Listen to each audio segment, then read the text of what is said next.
So welcome to our, I can actually get that to point at me properly, but hey, that's the fun of running things all via computer. So yes, welcome to our 11th session of Shadowrun, where you've decided to start actually running the Deep Shadows. I am sure it won't cause too much in the way of problems for you. I'm sure we're not all going to die, but that's fine. I know that the case of starting to decide to, we might actually start having enough reputation that people actually consider us for them. Who was that in the background? Josh, oh boy. What? Unleash the beans? Oh, yeah. No, sorry. Keep going. All good. So, yes, we have you continuing on from some of the fun and games happening in the background. So, two plot lines that you see continuing is superheroes getting limitations placed upon them such that they can't be seen committing crimes and they can't be seen favoring any organization or government as their agreements to help and protect people. There is a government initiative called the Island where good people get to go. But unfortunately, not much is said beyond that, and it's a rigorous testing regime to get accepted into the program for the island. Totally. Why am I picturing Leonardo DiCaprio? you are that guy? But I was also picturing the winners on the Running Man. Totally. It's totally not Hunger Games. Anyone can attempt to join in, but they say it's the top 5%, if you're lucky, are expected to even have a chance. Hunger Games. So what you're saying is Dan's got to kill a hell of a lot of people before he makes the top 5. So we've got to kill the other 95%. Exactly. Though he is extremely agile, so he may be in the top 20%, so not as many to take out. Martin, can we do a quick recap from Friday? Because last I remember, I was passed out. You were. So, to give people an idea of things that were happening, let me just fix this. Hopefully that fixes the mic a little bit better so you don't get more background noise. Last session you were given the role of come to a club, get some free ice cream, and I'm sure nothing will go wrong. In the middle of that run, Womp, who had been given the job by his uncle as a patch up the family from issues that have occurred in the past, remembers that at his 12th birthday party he had the exact same setup, ice cream cake and all that sort of thing, and that was just before he turned into a troll. Part of his reasoning for having a love of ice cream was that he goblinized after his 12th birthday.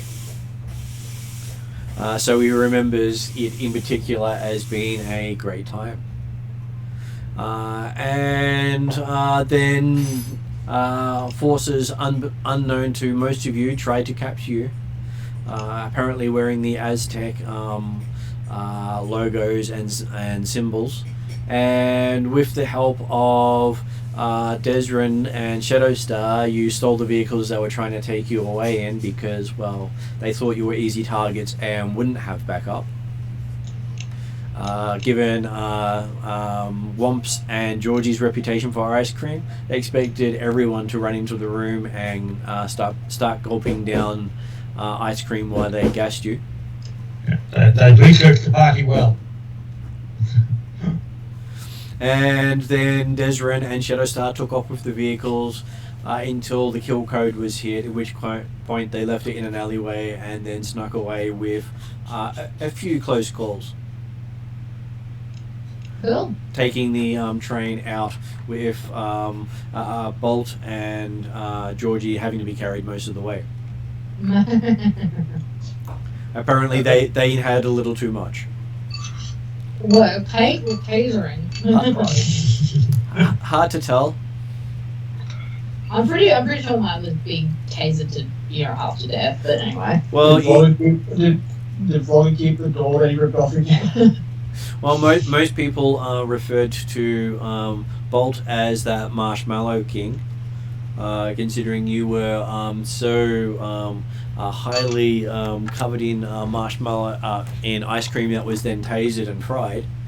Oh, that's right. That you had plenty of food to last you for a while.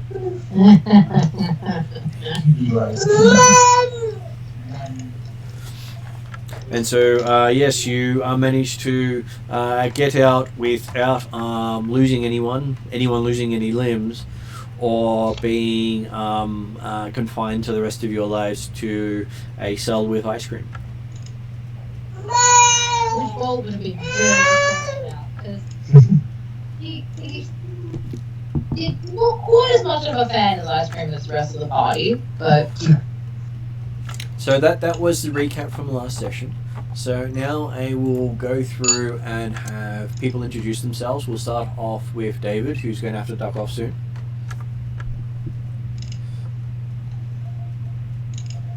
Though he is on mute, just to point out to him. Guess we'll come back to David. We'll go on to Jeremy. No, wait, Back to hang on. David. Sorry. Hello, I'm David. I play Georgie, the rather brawny and bulky escaped medical experiment, soldiery, smashy, bashy guy, and all-round lover of ice cream. Ice cream is not your enemy, just the people who serve it. Because they never serve big enough serves. Look, I get the ice cream and they scream. Hey, listen, also the people that actually make him have to pay for the ice cream. There is one enemy as well. Next up, we have Jeremy. Yes, good evening all. I'm playing Desmond Deadshot, the wannabe ancient Doganger member, and as discovered, absolute natural with pistols of all sorts. Hasn't tested too much with big weapons, but I'm sure he'll be just as good. I'm sure there's nothing Desrin can't do in his own mind. Absolutely. We shall Hey, he will be an ancient, and that's the pinnacle of everything. we shall test his limitations tonight.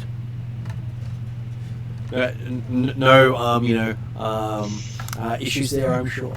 Also online we have Josh. Hi, I'm Josh. I play Foda. Foda is the big burly troll, built like a brick, digs like a brick, and his hater of all doors. Isn't it more doors hate you? You don't hate them. You collect them. Yes. He loves war. People open doors with locker. What Because people they don't have to run doors. don't understand is actually I'm making a deck of cards, but it's a deck of doors. I bought 3, I need 49 more. By the heart of the doors, question mark. No, the queen of hearts on the door. Hey, next thing you know, his special attack will be strike with door. Door strike. I think Jeremy's the only one who maybe got my reference there, though. Was that a Yu-Gi-Oh reference there, Em? It was a Yu-Gi-Oh reference, yes. Thank you. No, Harold Khan, Han Khan, thank you very much. Yeah, but president. Yeah, All my spiritual friends are touching my deck. Get your hands off my cards. Anyway. I'm just disappointed you can't go for a 52 card deck. Why not for a carry deck? Yeah. Predict people's futures. You're going to be a lot flatter. Only needs one card for that then.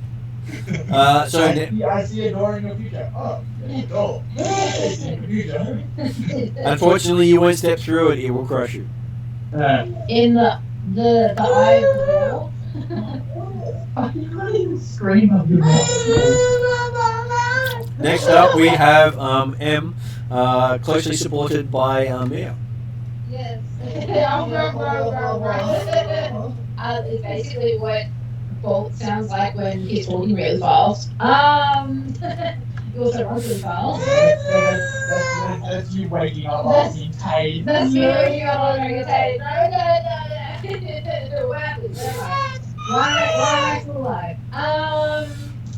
I am not so much of a lover of ice cream as the rest of the party, but I'm a bit partial to metal cans. Especially considering you've just had the last week digging out burnt ice cream out of your fur. Yeah. Yeah. Consolidated. And now hit baths. I didn't mind baths before, but I'm not having a bath for a while. Also, go ahead. And I was going to say, I'm going to let my patches of fur grow back, because I'm pretty sure some of that will just shade out. Well, now I'm making more. No, I'm just slightly patchy. And we also have Martin online. Oh, g'day. In line with the ice cream line, I'll just say ice cream, you scream, we all scream for ice cream. That'll do. That does work.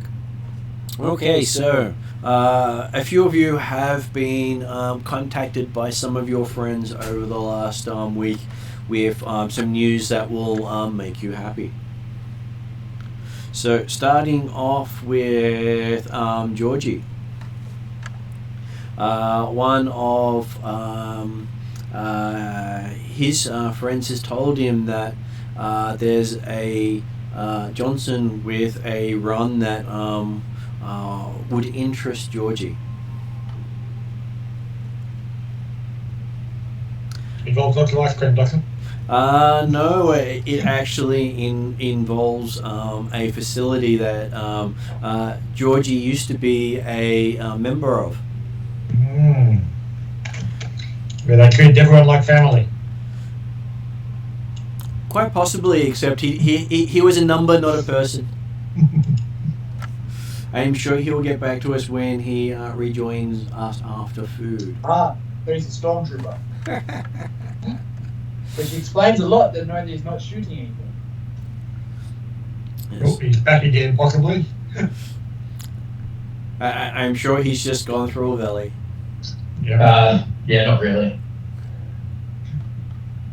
Okay, so I was just saying for David's benefit that he's been contacted from some of his contacts that he knows that there is a run against the old facility that used to where it used to be worked on. He's in. And so they've approached you and Womp about that. So you've got that information. While that's happening, Desrin has found out that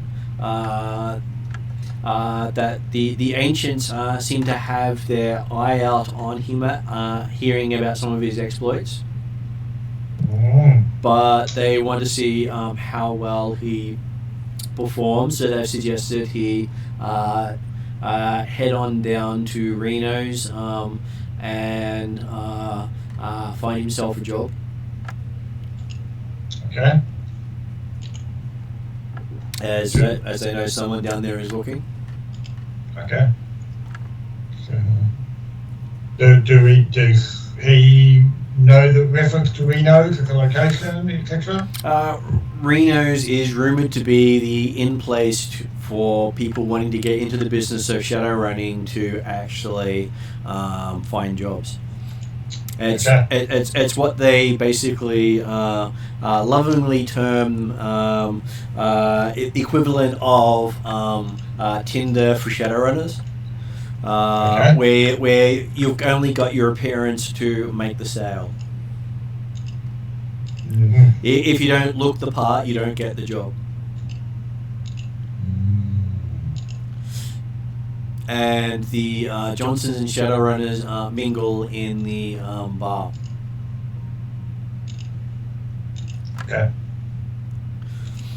Okay, then during this time as well, Flogger has been contacted by Mr. Flogger.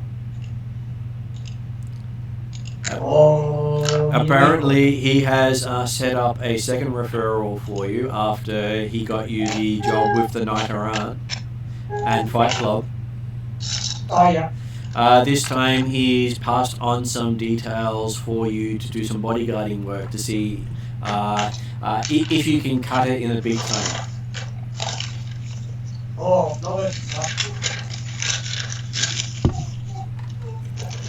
But he does tell you that if you take any doors with you, he's not interested. It has to be a doorless run. Oh. Hey, I just placed the door by the time Flog goes through. Yeah, but Mr. Flogger was rather specific to Flogger about that. And then the final person who got contacted in between was Bolt. From one of his friends from the King's Crimson Gang, says that if he takes a job from a guy named Stewart, he's sure that they'll be able to fix the problems you have with the Crimson Crash, so they stop blowing up your home.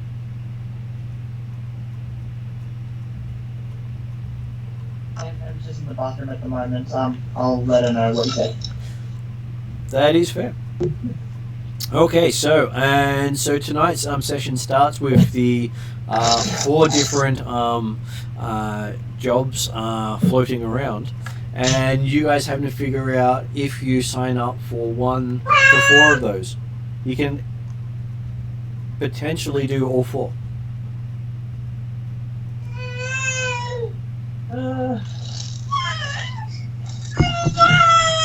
Well, what is always down for bodyguarding? Certainly, Desmond is keen to get to Reno's, but apparently he's got to do some shopping first.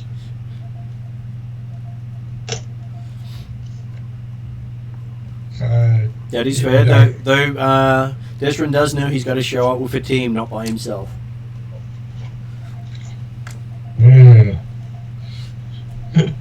that means he's got a lot of shopping to do.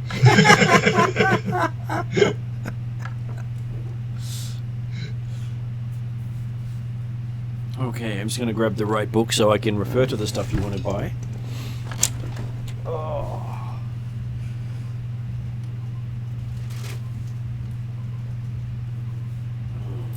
Most of the books. The rest of the books. Okay.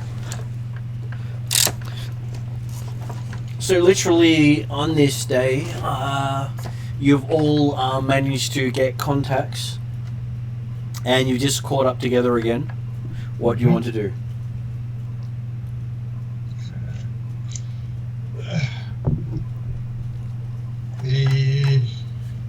Well, Flogger is really interested in bodyguarding job because it came from Mr. Flogger. So There've been a few oopsies with Mr. Flogger, and he wants to Well, get I was going to say, do you still trust Mr. Flogger? Oh, hell yeah. I trusted him when I first saw his muscles. I mean his eye. I mean, conversely, getting the Crimson Cross off our backs collectively, because now you guys are, some of you at least have been ID'd as friends of mine. Except for Georgie, he's now considered collected by the Crimson Crush. Sorry? Except for Georgie, who's now considered collected by the Crimson Crush. No. I found his body. Interesting.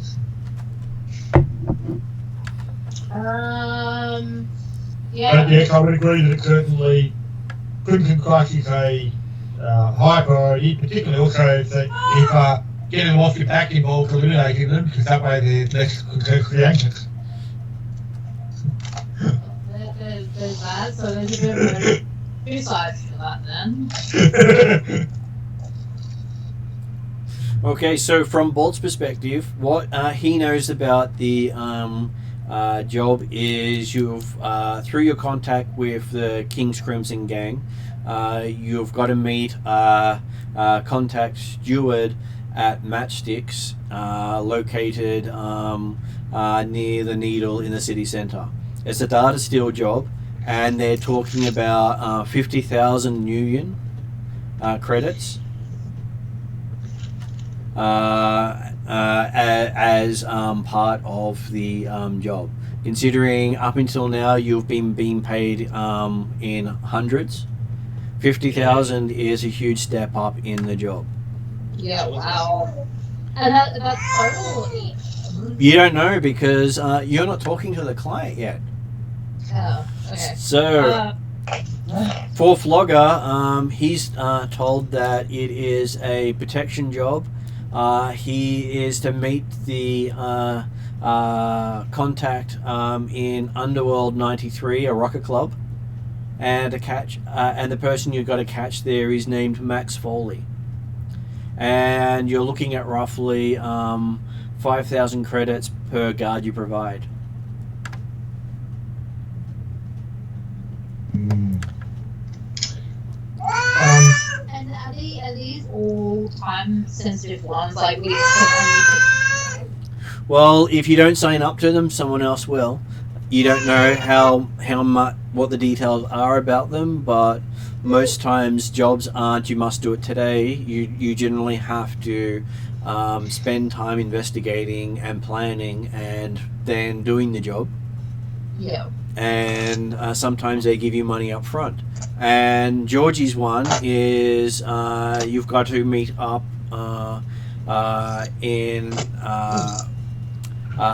a empty parking lot where you'll be picked up later tonight and taken to the meet.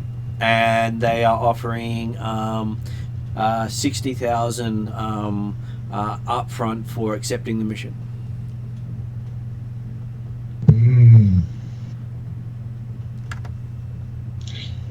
I'm not certain that talking to Bolt about a data steal, I'm not certain that any of us have really got the expertise for that, have we?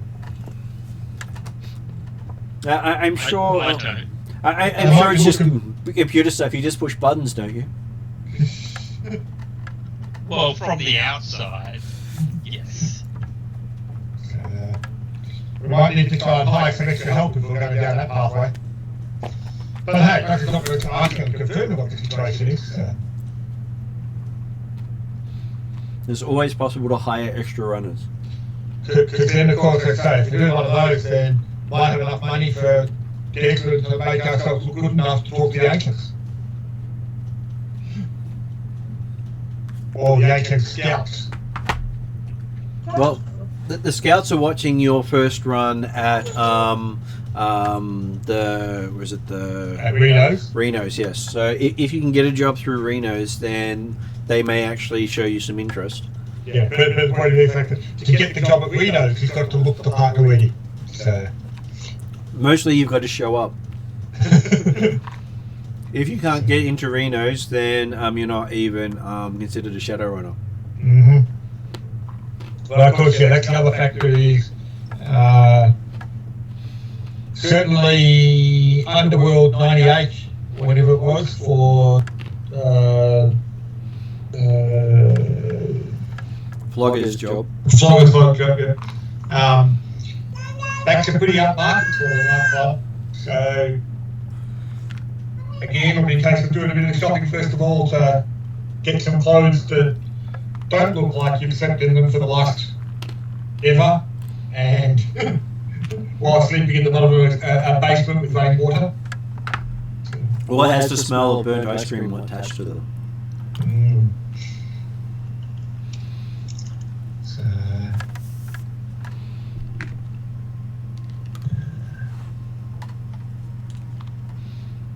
So, what do Jason suggested we want to go somewhere a little bit more upmarket to buy some new clothing and gear.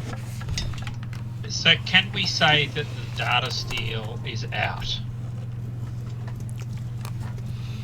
Well, we could potentially at least ask what they're looking for, confirm anyway. Because hey, it's a certainly worthwhile job if it was at the 50,000-60,000 mark that we might be able to afford to buy someone who could do a bit of computer stuff if we can handle the rest of it. Okay. Carry on. Hackers can work remotely as well. So you could pay someone just to hack a location. I don't have a hacker available, but maybe someone else does. Okay. And well, hey, apparently we did succeed at a related job where we managed to insert the Trojan into the lawyer's neutral ground. So potentially we might be able to find someone who can use that as an in to do a steal.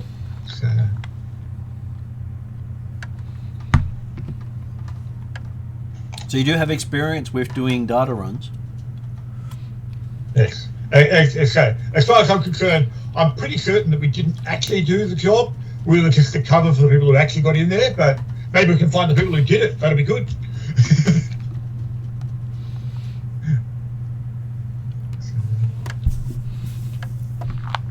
Okay, so Desrin does have the list of a couple of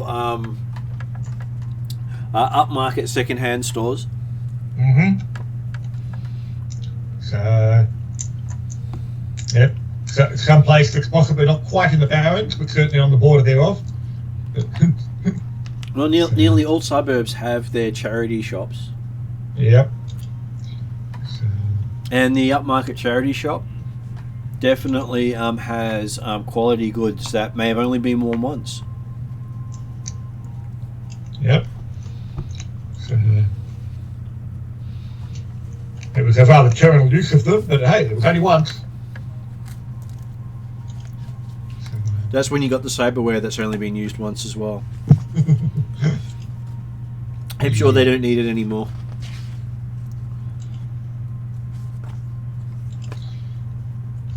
yeah. So, Jason's also got a bit of asking around on exactly what the setting of Reno's is. Mm-hmm. On the idea of, okay, yep, they want us to look the part of the Shadowrunner, but is it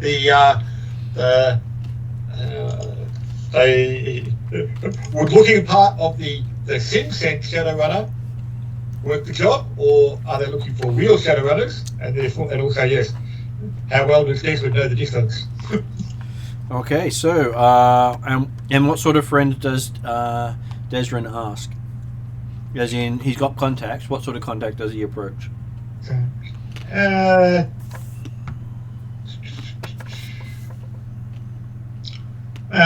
probably talk to some of the other gang members first of all, because they're the most convenient and easy to say, hey, have you guys heard about Reno's? Have you been there?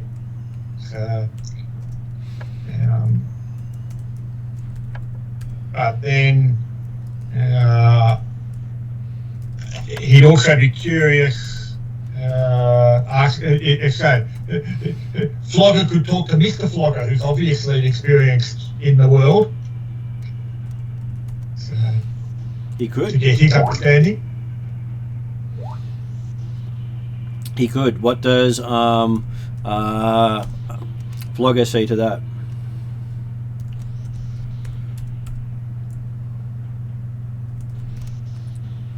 If he is saying stuff, yep. No. I wasn't. I was just waiting for you guys to have said. Flogger would probably prefer to be on the good side of Mr. Flogger, aka not have a massive favour hanging over his head before he is in contact with him in regards to this information for a run. That is fair. You don't really want to incorporate worse favors while trying to solve other problems. Yeah.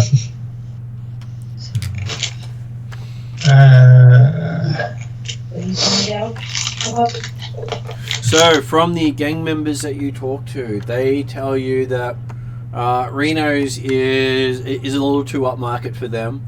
They prefer a place where you can shoot someone you don't like. Mm-hmm. They actually take your guns off you there, they say. Mm-hmm. Yeah, well, why would you want to get all snooty and go to a place where you actually have to pay cash for your beer? You can. Don't you want to go to the local one where you just pull it out of the fridge yourself? Yeah, I was going to say, there is nice things about going to the place where they all know your name, but then I'll keep it in mind. Actually, I just heard these things heard about this place where he knows, and thought I'd find out more about it. But obviously, yeah, not a place to bother with. Thanks very much. Yeah, they say those people who think that they're better than the rest of us go there. They say. Mm.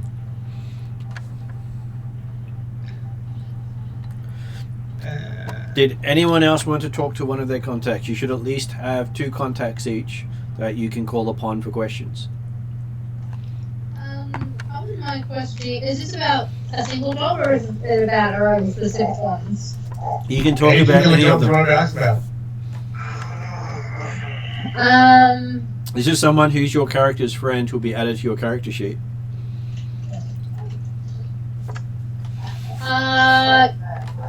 Could I, the one for my job, could I ask more about what they want done? So it's a data steal, you said. Is that all I know? That's all you know until you actually go to the meet. Oh, okay.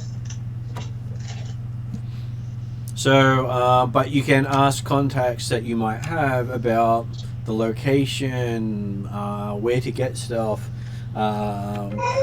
What's the latest trend on Reddit? Yeah, what's the latest trend on Reddit? Yeah, well, who's the latest turbulence hacker for high-end jobs like this? So, do you have a contact you want to name and use?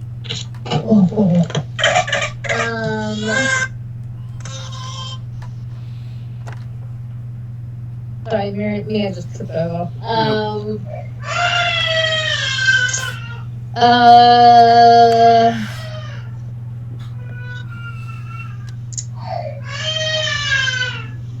I'm not sure. Give me a few minutes to think about that. All good.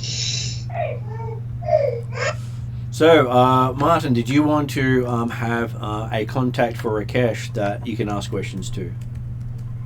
Well, I was thinking about whether it should be a magical contact. Does not have to be. It could be any sort of contact. So this is your character existing in the Shadowrun world, having 2 contacts that you can ask questions of or even get assistance from at times.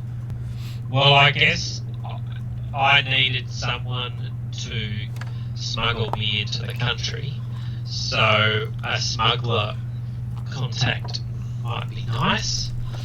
And I what don't do you know how small a box they would have needed to put me in. So what do you call your smuggler friend?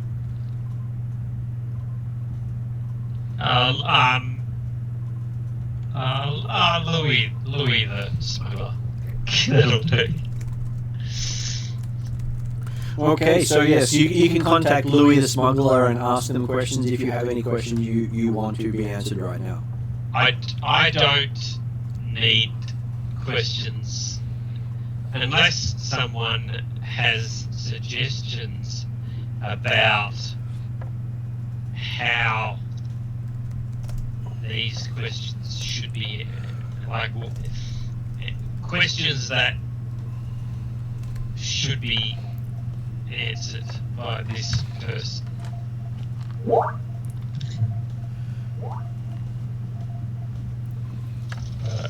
probably not. So,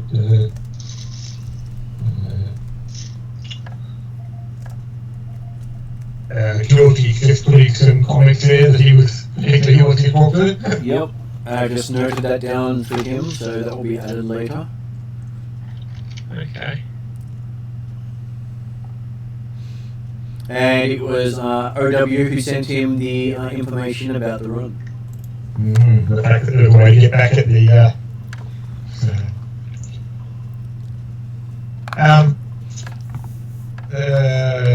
having not been all that happy with what the local gangs thought of Renos and the expectations, things like that, is Declan's going to actually go and talk to the guys who've been helping out at the local stuff shack and talking about the sorts of things that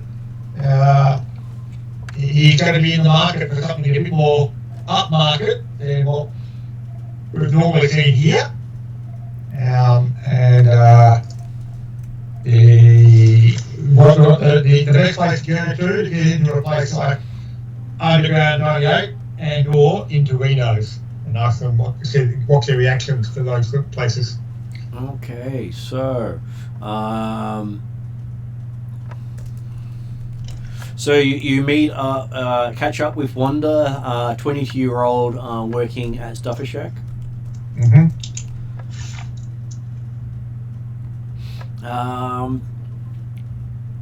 She is pale skin, orange hair, with a single spike sticking off to the side at an angle. And always seems to leave a awkward pause between responding to you and doing stuff, even when you're buying stuff. So you've gotten used to the point that it's almost as if it takes 30 seconds for anything you say to sink in. I'm recognising that he's literally not all there when you're talking to her because she's actually off elsewhere at the same time. Pretty much, she constantly has text scrolling over her irises. Yeah. As you do when you're young and working jobs that pay you less than it costs to arrive there in the first place. Yeah. So she says that we do have some more upmarket stock. We generally stick them in the back corner where no one really goes to because, hey, that's where the cameras are. So most of the cameras point at the good stock, and the bad stock is wherever the cameras don't normally point clearly. So you can always see at least 2 cameras pointing at the stuff we don't want stolen. That's all good, but yes, I was half expecting that there might be some of the other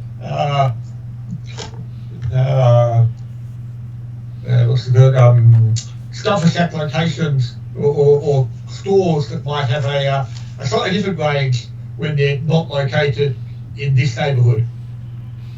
She shrugs. She's not walked to one of those before. She walks here every day. But from what she hears, they stock the same stuff, just that they generally stock their stores, and she gets the rejects from their stores. Fair enough. A trickle-down economy, she says. Yeah, certainly trickles down here. But she can if you go online, she can have it delivered to the store, so you don't have to worry about postage. Okay. And she bring. She says you've got AR glasses, don't you? Well, so that could be amongst the stuff that I want to collect, actually. Because unfortunately, I had a bit of accident with the last pair, so... Don't tell me you asked Flogger to open them for you. I'm not that silly. Unfortunately, he didn't necessarily ask if we did it first. She pulls out a set of shiny new smart glasses. Mm-hmm. And she says, for you, Desrin, I'm sure I can upsell it for only 100 credits, making myself enough profit to eat tonight.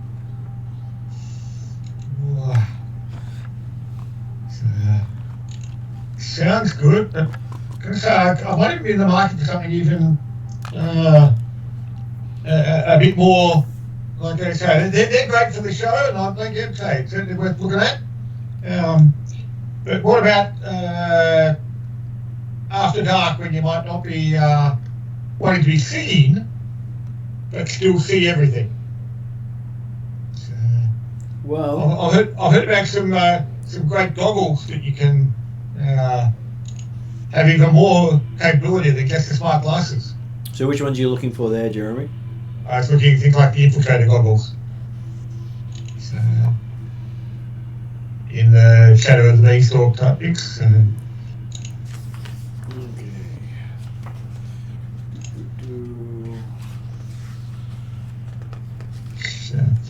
Trying to find them again as to where they actually. Here it is.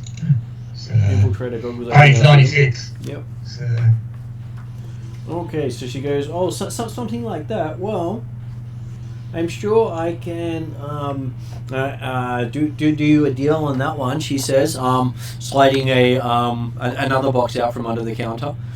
She says, this one has slightly more of a markup, so it's only 350 credits for you. well, Wanda, I certainly wouldn't want you going hungry. Can we look at, say, 400 for both? She says, yeah, she can do that. Not as much markup as she'd like, but she does like you. Well, I mean, so I'm looking to take a bit of a trip to SA, to Underground 88 in the near future. Perhaps you want to accompany me. She has one of those awkward pauses again, and she says she doesn't like the dance music this week. It's too trancy. Maybe next week. Next week they're going into the goth rock. Okay, yeah, certainly wouldn't want trance stuff, would you? Nah, trance stuff is just too mind numbing. She says After a pause. after a pause.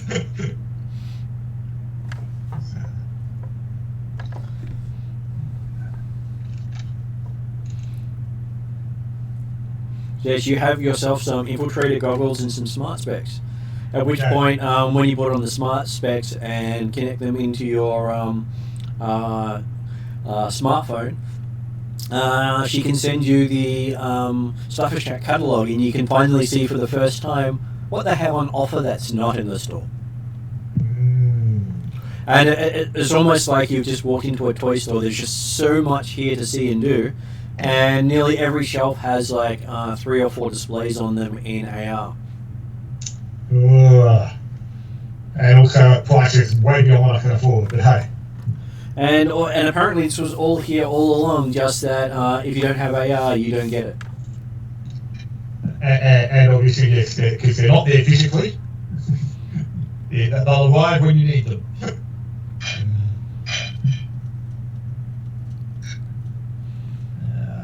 Well, they do have dedicated drone deliveries, guaranteed to shoot anyone who interferes with them. So,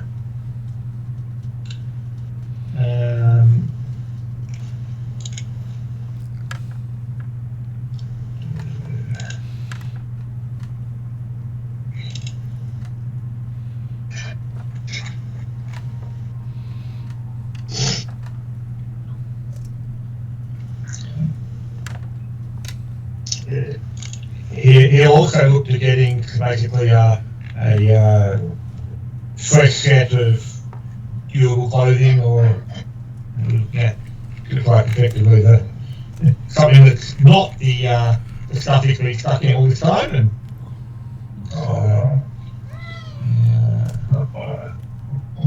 And basically a fresh set of durable clothing that certainly looks a bit more chic. That always comes in handy, so...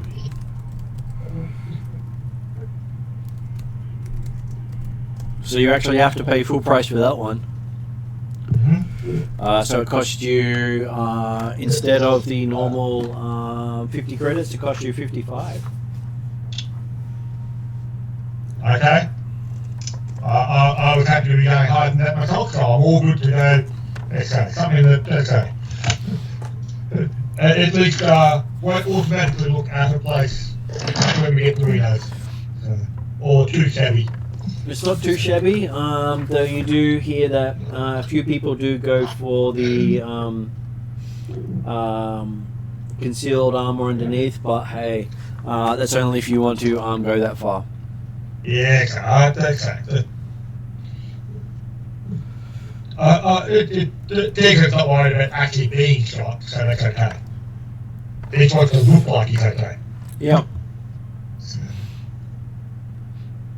Hey, you've got elite gear now, you can definitely go and do anything. That's right, yeah, I'm the man. Do I need to get some elite gear in order to match what Desrin is wearing? Or I'm sure Desrin thinks you do. He hasn't necessarily bought that much for the last 8 years, so... Right, he's now got clothing designed in the last 5 years.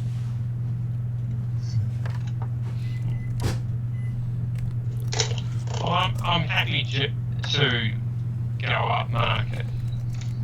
So you buy new clothing, which is always extremely upmarket, is considering most of you aren't paying for living expenses yet. Oh, yeah, yes, well, I'm happy to do that. And clothes that don't have stains all over them are always upmarket for you guys. Okay. I'm assuming the other people also pick up fresh clothing? Yes. But also Flogger wants to get in contact. I don't know whether it will be Mr. Flogger or his handler or anything, and get a better understanding of. Oh, actually, I won't know about the job until I see the guy. But what would they recommend for me to be decked out in for a job like this? You have a feeling that they've just put a word in for you and left all the details up to you. Oh, cool. So I need to get in contact with more people then. Because Mr. Flogger is more of an assassin for hire. His job is to beat up the bodyguards, not to actually bodyguard. Yeah. Okay. Then in that case, I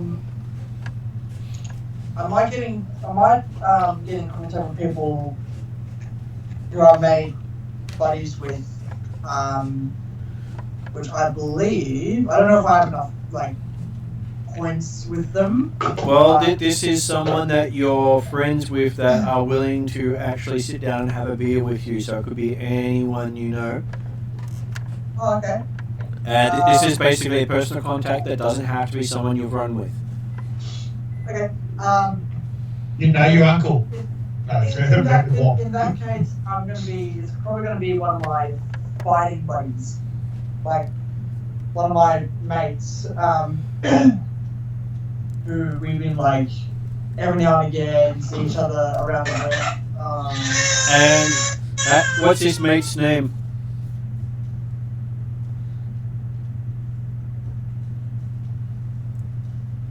We shall come back to mate's name in a moment. Yeah, I was gonna.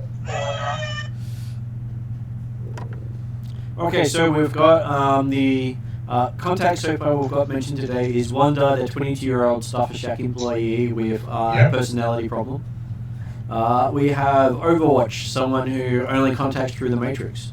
We have Louis the Fly, smuggler extraordinaire. We have Fight Club, so far as unnamed. And we're waiting on someone to also come from Bolt at some point as being your contact. So the gang member that you mentioned earlier, Jeremy, I'll say doesn't count for your contacts because you've all got those. Yeah, okay. So you still got at least another one that you can call on.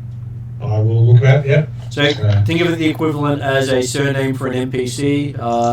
You call up when you need it, you call it up, and that person becomes added to your character. Yeah. And get out of jail free card. The in answer to one of Martin's earlier questions, it sounds like George, you might know someone who can work his way through the Matrix. It does. Okay, so You might not think of him in those terms at the moment, but so Very nice. each of you has Georgie barely even knows what the Matrix is. that's what I mean. Yeah. So each of you has picked up some new clothing at the suggestion of Desrin, and you'll be invited out to a shindig out in the city.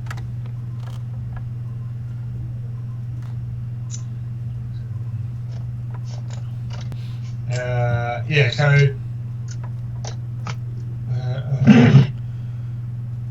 Now, I think that the bodyguarding contract was the only one that actually specified a meet-up this evening, wasn't it? That was correct. Yep. So I'm thinking that, yep, people want to actually dress up if they can for the underground. And there's no reason you can't knock a few of them off at the same time. Mm-hmm. As I'm just setting it up so I can actually find every story aspect as I need it.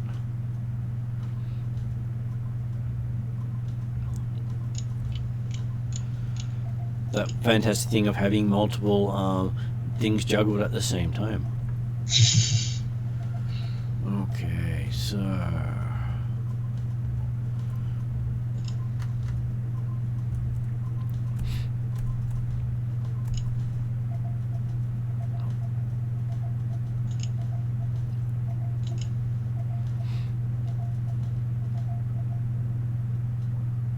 Just getting to the start of the point.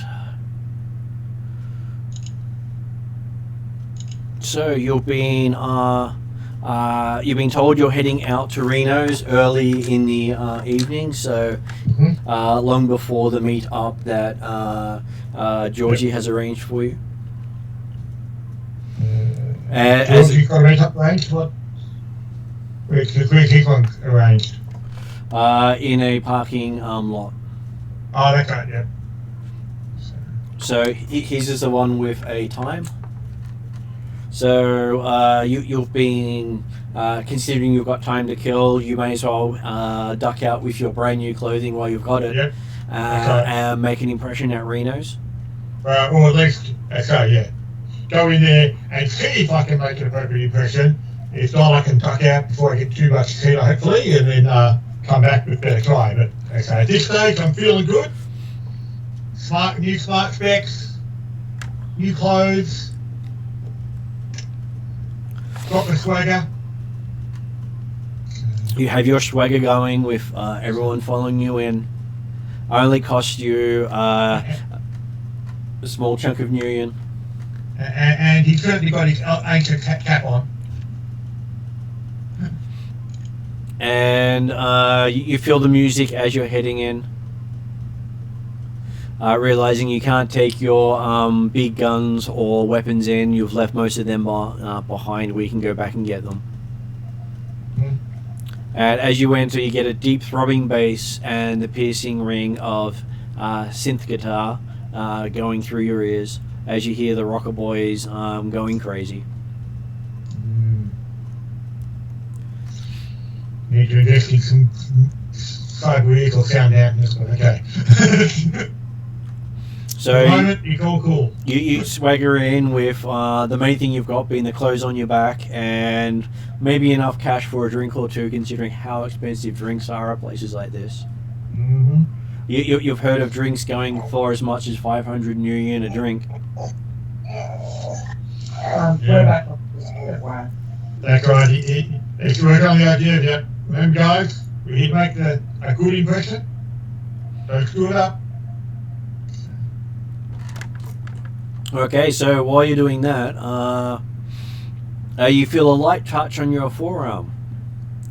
Multicolored lights play in the back of a woman's delicate hand, and you glance suspiciously up the arm to a corporate suit standing off to your side. "Before you split up, I'd like to have a word with you," she shouts over the music. Well, hey. Leave the way on fine lady. So you know she has lots of flashy jewelry and a military cut corp suit. What did she say about slipped up or something? What?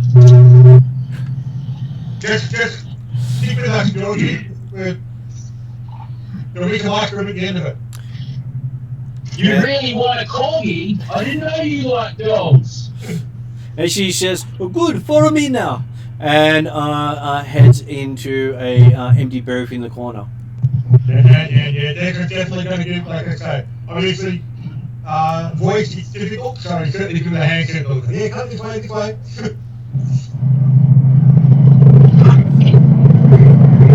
So Yeah, I guess Georgie follows. as you squeeze through, the place is starting to pick up with pounding music and steady beat of 16 Max Master speakers going nuts.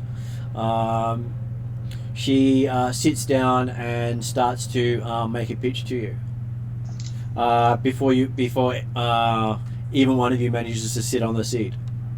Says, "Good evening. My name is Johnson."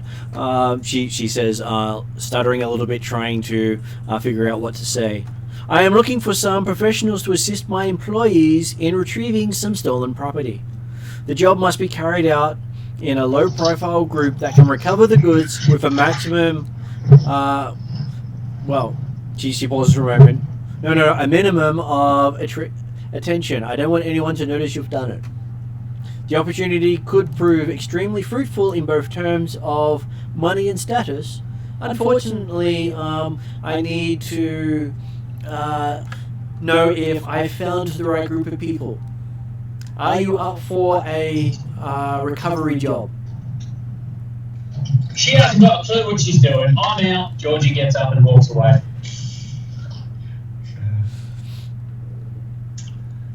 Man, I'm sure that we'll be able to come to some arrangement.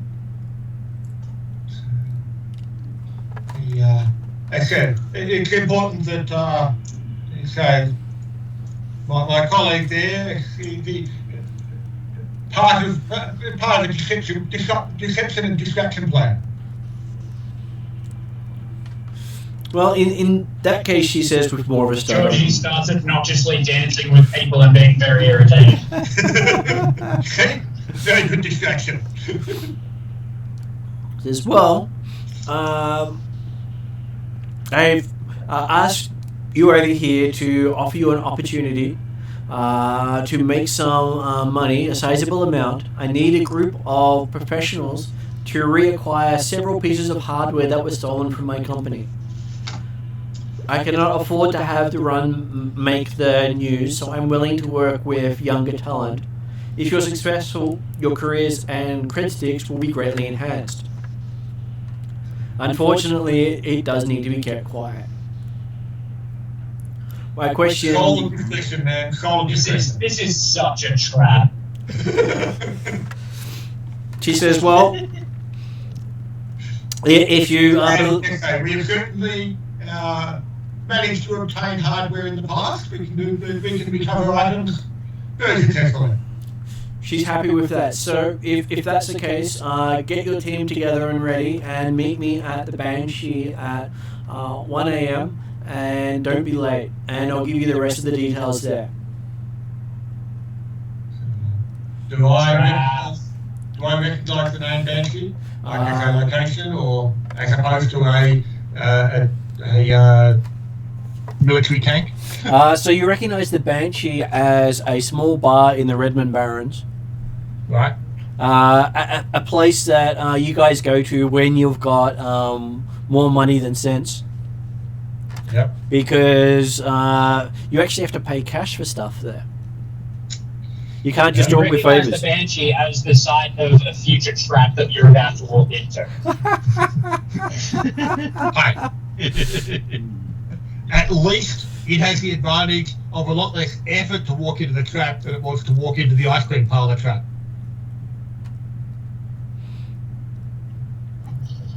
Or the trap where we get filmed. Who's fallen into a trap from an e-girl again?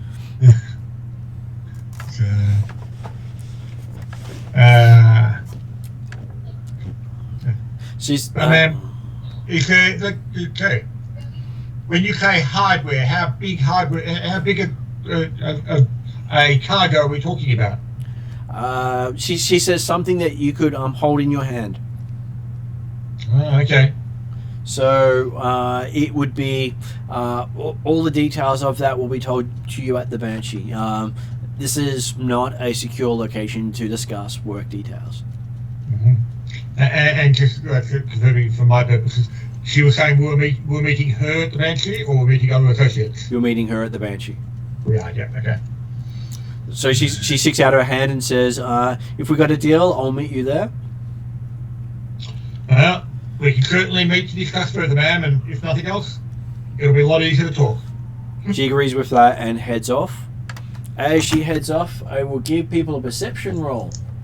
Who's going to make the perception roll for the group? Obviously not Womp, who can't help you tonight. I don't think Flogger will do it. it would just be nothing in me. it. Well, I would think Bolt's doing his usual run around the building. So, sure, why not?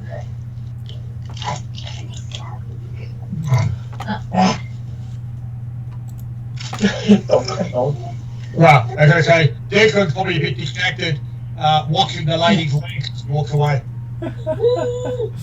Well, if you use Bolt and trying to get name right at the same time, Rakesh, together you both get a better result for working as a team. Oh, okay. Yeah, they probably need to do it. Because you get to add Rakesh's attribute with Bolt's skill, Okay. which gives you a better test. Good. So who's on whose shoulders being the periscope? I'm pretty sure the dwarf is on the Okay, so The dwarf's the periscope? yeah.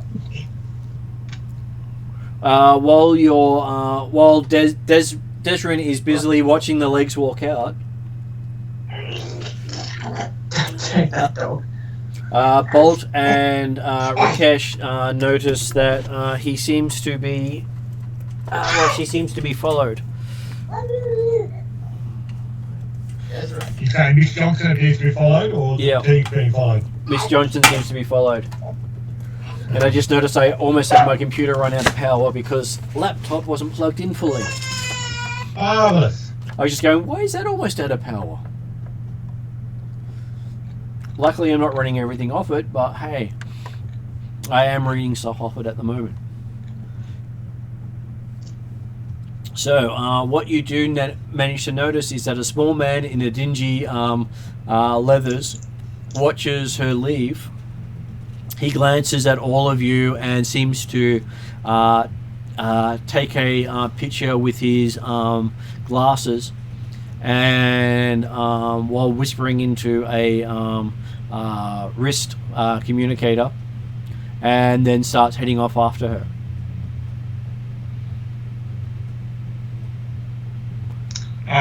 The fact that Rakesh and Bolt did that as a group attempt, does that mean that effectively the entire team is aware of it? As long as they Just tell the two you. of them? At this stage, just the two of them have put that together. Just the two of them, happy with that? Especially with Georgie dancing up a storm and showing everyone just how it's done.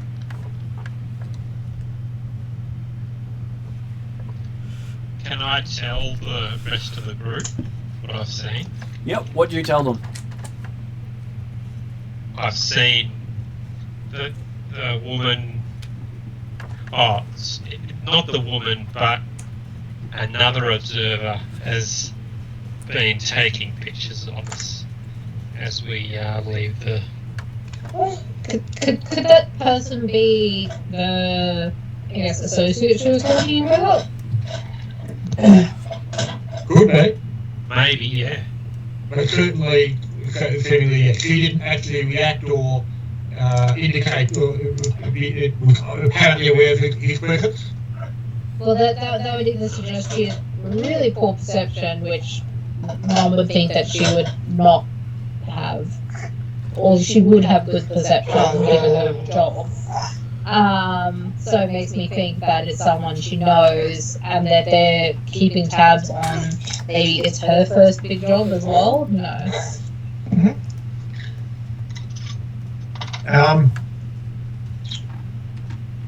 Now that we've, assuming that people aren't trying to jump up and follow her out or follow down the guys who follow the carlo. No one's taken off after them yet, as they tell you. No. Des will certainly think, oh, yeah, we don't hang around here with the private drinks too long, but he's actually just keen to feel the atmosphere a bit and see whether or not it's living up to his expectations of what he'd heard about these mythical Renos, and whether he could spot or see Jobs and Johnson being palmed off everywhere, fixers at work, Shadowrunners every booth. You do see people huddled in booths all over the place. So there's probably about 6 to 8 booths here. Lots of tables, much dancing, so much noise that it'll be very hard to overhear conversations without high tech. Okay. Far more reasonable to get a job here than in the Barrens as an initial meet. Yeah. Lives up to your expectations. Okay. So, now, you think, well, definitely come back here at times and try and get the barkeeper and stuff, but not tonight. The still things to be done. So. Okay. So, as you head out,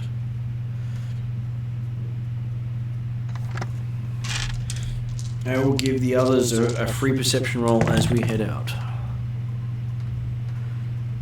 Okay, so yes, you do notice that guy in the dirty leathers crouching behind a dumpster about half a block to the north, peering around it, watching the legs that Desrin were mesmerized by continue walking down the street.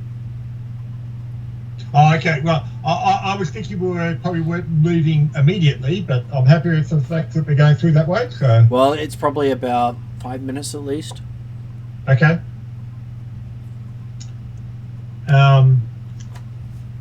So she's still walking? She hasn't jumped in a vehicle or anything like that? Hasn't jumped in a vehicle, and this guy looks like he's talking into and receiving some sort of communication from his wrist.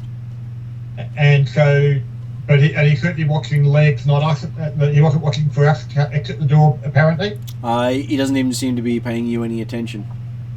But he does seem to be using his glasses to take footage of legs walking away. Okay. Assuming that the others point out the fact that, hey, that's the one we were just telling you about.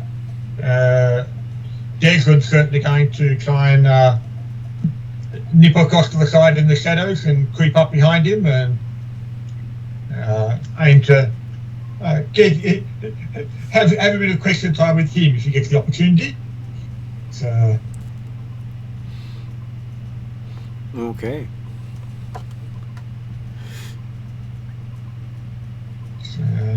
So as you're doing that one, he ducks, starts following her north through the streets. Do you try to follow? I'm certainly trying to follow and catch up to him, and as I say, without being spotted. So that would be a stealth roll. Mm-hmm. Let's see how. Do we know where the Banshee is? Banshee is not far from where you guys live, so you'd have to catch the train out that way. But that's certainly some hours away yet from that one. So, but yeah, so yeah, Desmond's got 5 dice, one of them yellow for stealth. Okay, Desrun feels like he's the bee's knees as he gets 2 successes following this guy, causing no noise whatsoever. Does everyone else follow closely behind? Bolt will try and sneak along. I think I've got one stealth as well. You do. Flogger is not known for stealth. We'll say that much. Okay, so Bolt managed to get 2 failures as you trip over a couple of trash cans very ungracefully and manage to miss all the trash as it comes down and goes everywhere. Does it at least obscure me from... Well, as the guy turns around, I'm sure he sees a flash of something as the trash can's contents go everywhere onto the street. No. Obviously, just assume it's a dog or something. He sees a slight tuft of a tail and may or may not look like a raccoon. Okay. Being all patchy and shit. So what is Georgie, Flogger, and Rakesh doing seeing the other 2 chasing after this guy? Does agility 1 and stealth 2, is that a big thing, or is it something that I should be embarrassed by? Yeah. Well, you have agility 1 and no actual stealth at the moment. So I do have stealth 2. where did you get? As a spell or as a skill? As a skill. I have you down as Law 2, Primal 2, Discipline 1, Medicine 1, and Negotiation 1. Izzy, come on, move. Right. So, I don't know where I got the stealth from. I'll just delete it. Well, or unless it's a career, it's stealth a career skill for you. You haven't put any ranks into yet. I think so. But it's alright. I can just delete it. Well, like I say, because it might be the sort of thing that if it's a career skill, that refers to it's easy for you to learn it. You still got to actually put some time into learning it. yeah. So Rakesh has a single green dice for his stealth roll. Okay. Desmond certainly warning the others off to say, hey, just stay Stay clear. away. If you're going to actually do, if anything, you can make a distraction about the whole process, but better off just holding back, and I'll call you in as soon as I catch the guy. So he is quite stealthy. Good. Why is that now off? I'm gonna lose that now. It's gonna be gone forever. You're gonna put it somewhere. And Flogger's also not in view, so the only person the guy noticed was Bolt. What? Or at least Bolt's tail. As Desrin tells the others to back off while he catches up with the person. So you can, as the two, hopefully we're gonna help, but anyway. as the two stealthy ones head forward, you can hear the sound of a chopper coming down to land in one of the car parks nearby.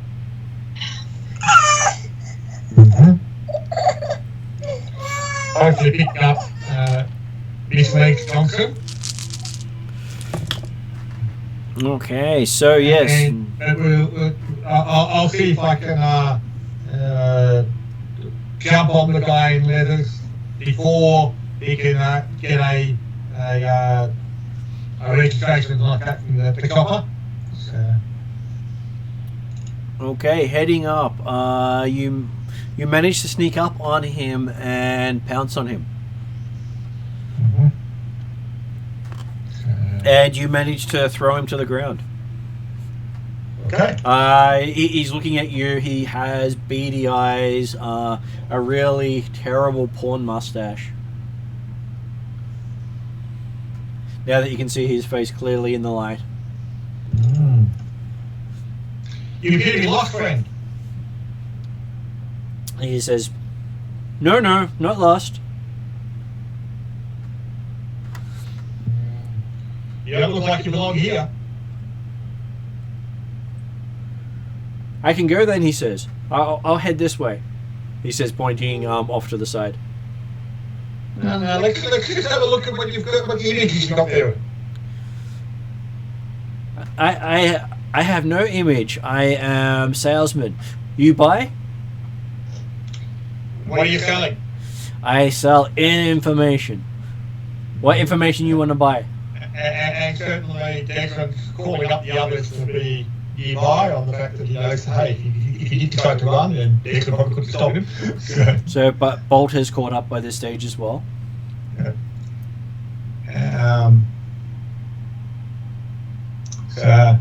Well, more importantly, who's buying from you? Me not tell. Me keep good deals going, he says. Good deals, huh? Yes, good deals all time. Good with deals. I deals well. You pay, I tell. Information worth money. Including your name, huh? Everything worth money. I sell lots of things. Have the others all caught up now? I believe the others have caught up by this stage. Okay.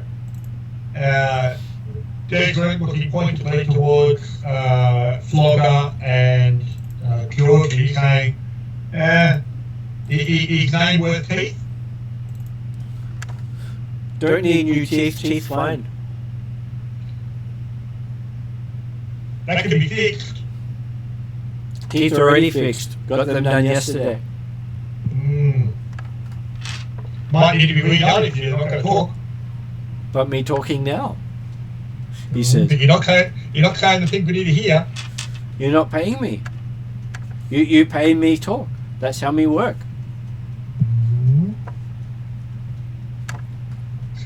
So if you would like to make a coercion check, you can actually try to force him to talk. Except Declan's got no real hope of that whatsoever, so that's why I'm deliberately being bad at this process. But you do have Flogger has turned up, as has Rakesh. So to make a coercion roll, it is a willpower roll. Yep. And Georgie has 1 rank in coercion. Rakesh has 3 ranks in willpower. Okay. Well, certainly as a team that we might be able to be cohesive. And working as a team, you can actually shake the guy up a bit. Yep. Okay, so Rakesh and Georgie work well together and manage to make him go, I talk. Though he says if I tell you what like, you pay 100 credits. Yeah. We'll see what it's worth what you tell us. Okay. He says he named Ferret. Ferret? Ferret work for Junior. Mm-hmm. Junior asked him follow. Sorry, getting name up so I get the name right. Roxanne. Told to follow Roxanne. Take photos of Roxanne conversation, then follow Roxanne. Uh-huh. And Have these photos been transmitted anywhere? All pictures sent to number 567 -2384. Junior.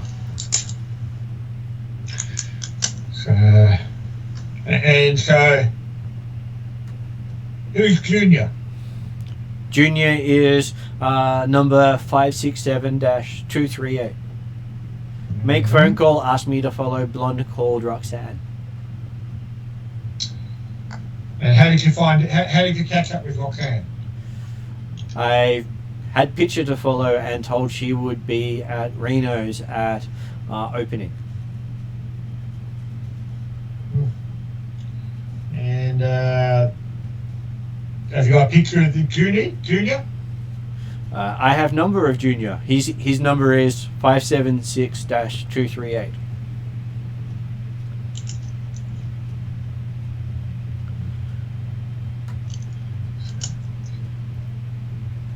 And how much is Junior paying for these pictures?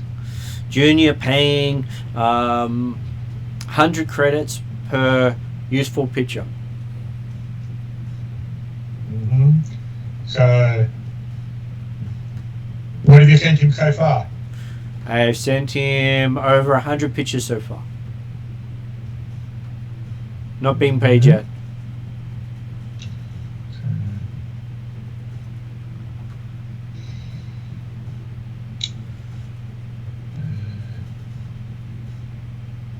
So, what's Junior's interest in Roxanne? Follow Roxanne, take photos of what Roxanne does. Send to Junior.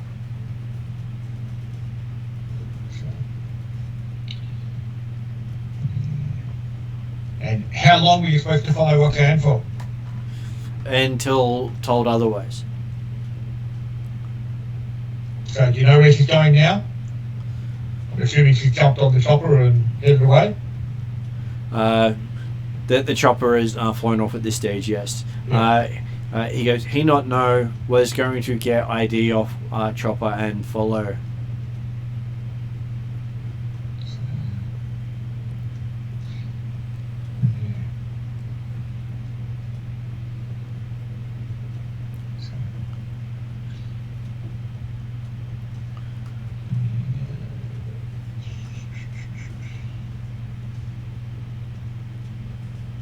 So when was Junior going to pay you? When pictures were useful, he says, nodding happily. Hopefully all pictures useful. Not being paid And yet. yet, nothing's come through yet. No, he says sad.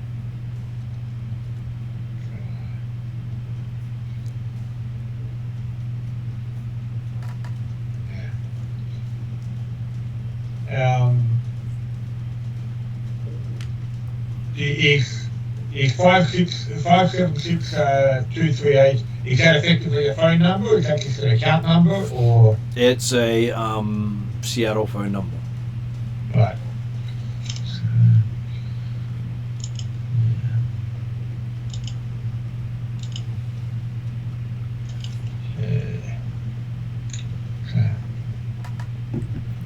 Well, Ferret, have you worked around this area long? I've worked the area of my life, he says, nodding vigorously.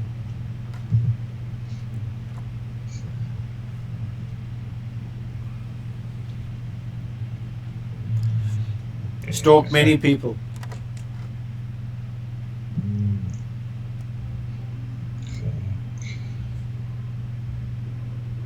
And I'm guessing you can you find your way into many places.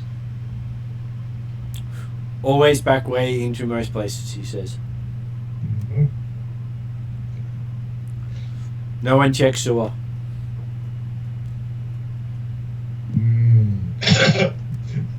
Jacob's trying to quietly wipe his hand when he tried to grab him earlier. Because hey, he's got new clothes on. And now you understand why his leathers aren't described as clean. I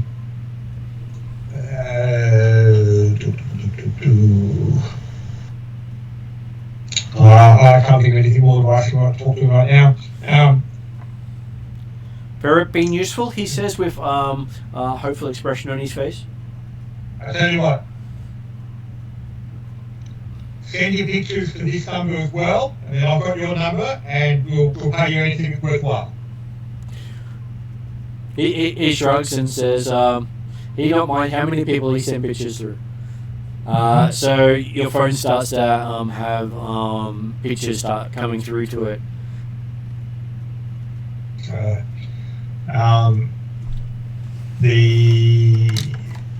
Taking a quick glance through them on the smart specs now that I can. Does it show the arrival of Miss Roxanne Legs? It shows a lot of male waiters, close-ups, pectorials, crotch shots, with timestamps long before you arrived. Mm-hmm. So basically he was checking out all the men until the girl arrived. Yep.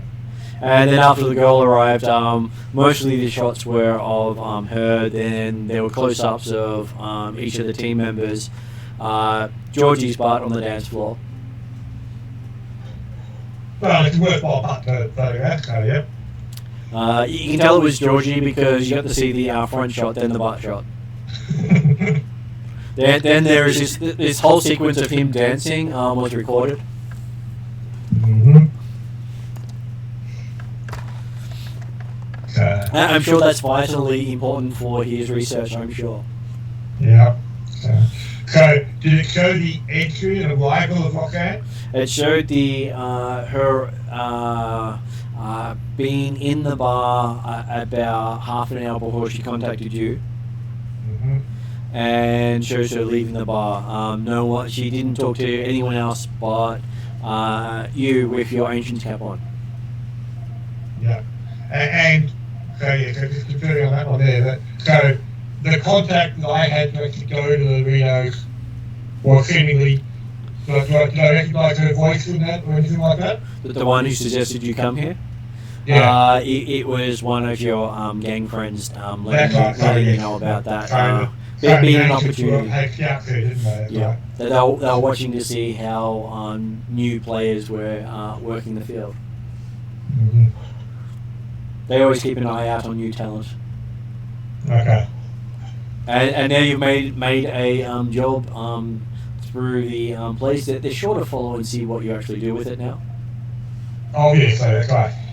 Having confirmed that it was definitely me, because no one else could wear an ancient cap, obviously. Oh, you do have a close-up of your face with the you looking down at her legs. Mm-hmm.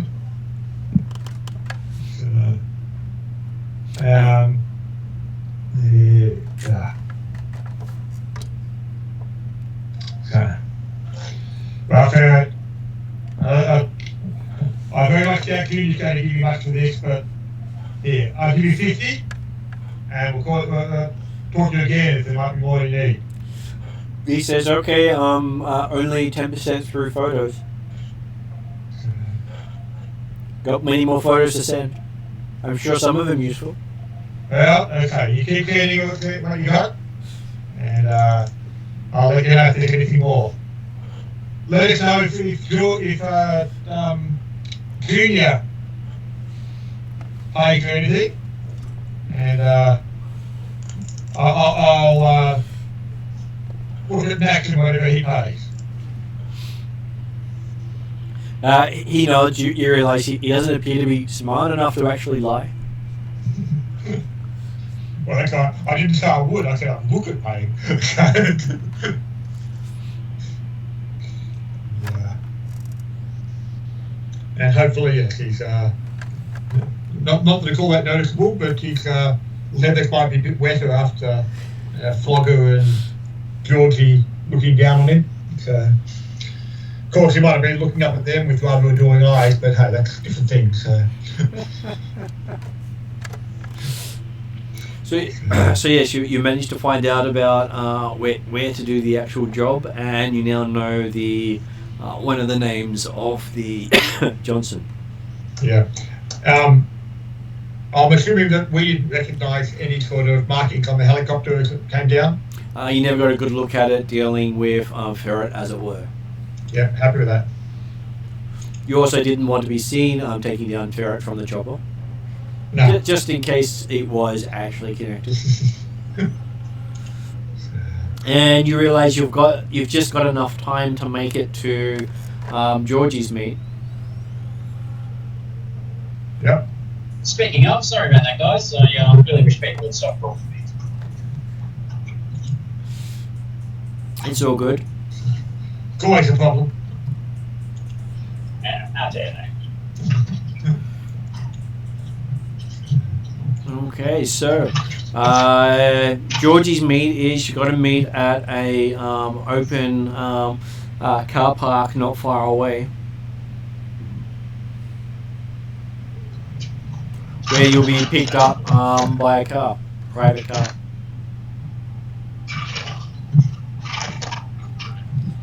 Now, I know it sounds silly to go to a car park in a car, to get into a car, to leave the car park, and then probably return to the car park by car to get into our car to go back, but it'll work out. So there's no car, we've been walking.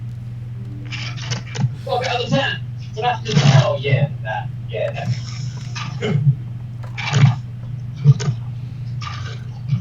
It would have been nice to have had a car, but you didn't quite get one yet. Well, Yeah. let's all pile on to the bike. Maybe after we've done this job, we can afford a car.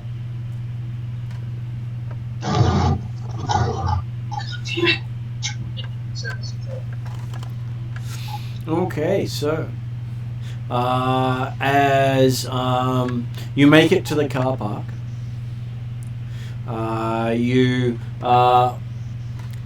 a limo pulls up,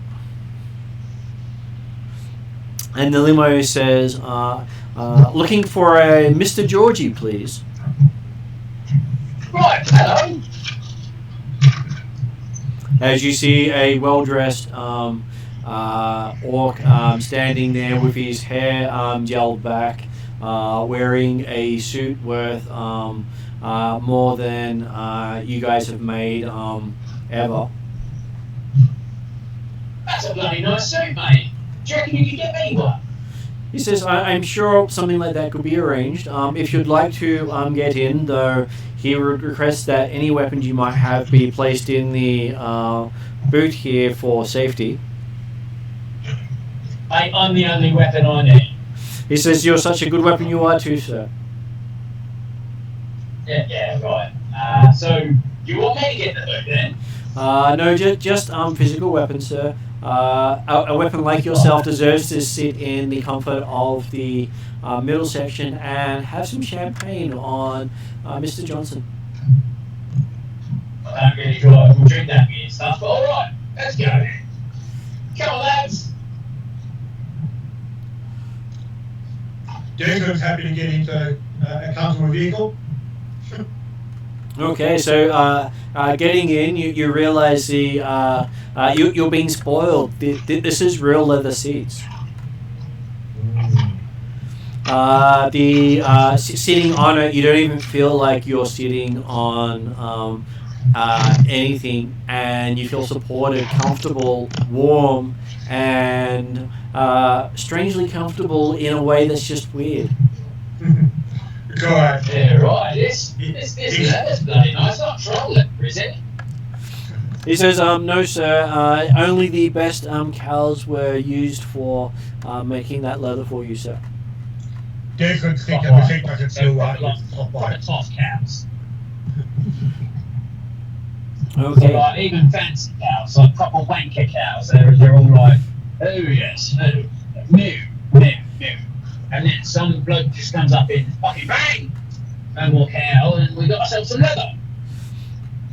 Okay, and while you're talking, looking out, you see the Space Needle getting closer as you start pulling up to the biggest landmark in Seattle.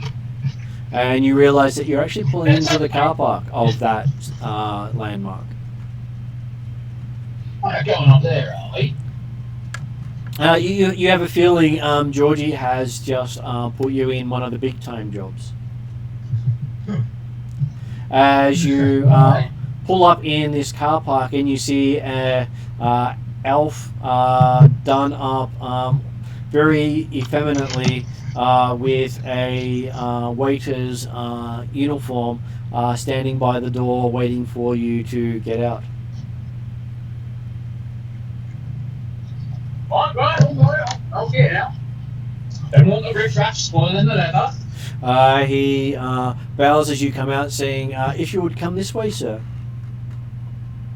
Yeah, righto, sweetheart. Come on then. That's okay, sir. Your presence has been requested through this elevator. I don't get the feeling that requested doesn't actually mean requested. It's all a matter of perception, sir. We've gone this far, Georgie. Sorry. In for a penny, in for a pound.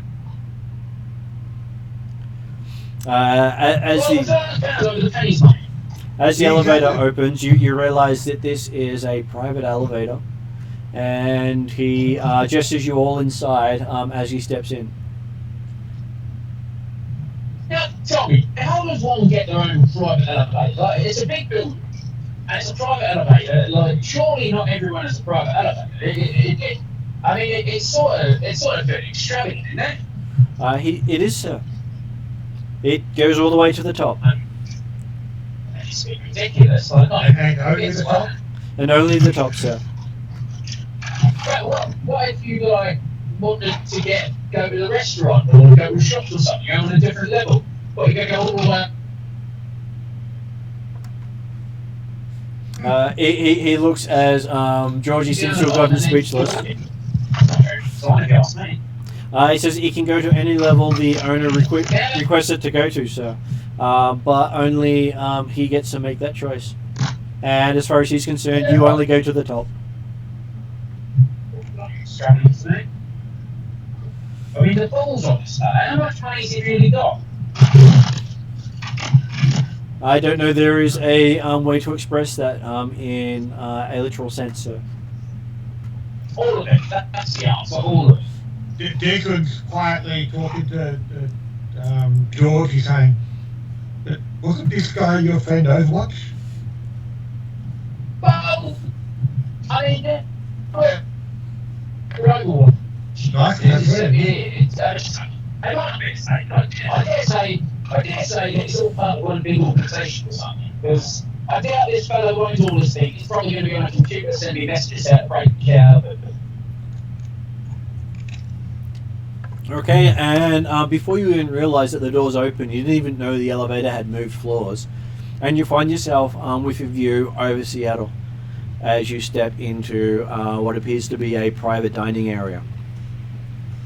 And next to the elevator you see a bank of white noise generators and a magical circle integrated into the design.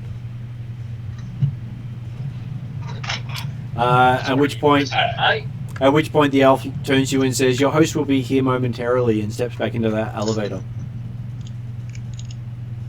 Right.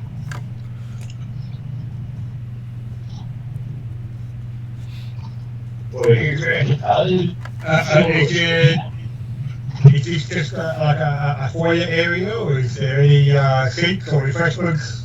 There is a foyer area. There is a set of refreshments with what appears to be iced tea and small hors d'oeuvres. And you do see what appears to be cameras and doors in various places that look like they're discreet and not obvious. So you think they're more security stations. Hey, Desert.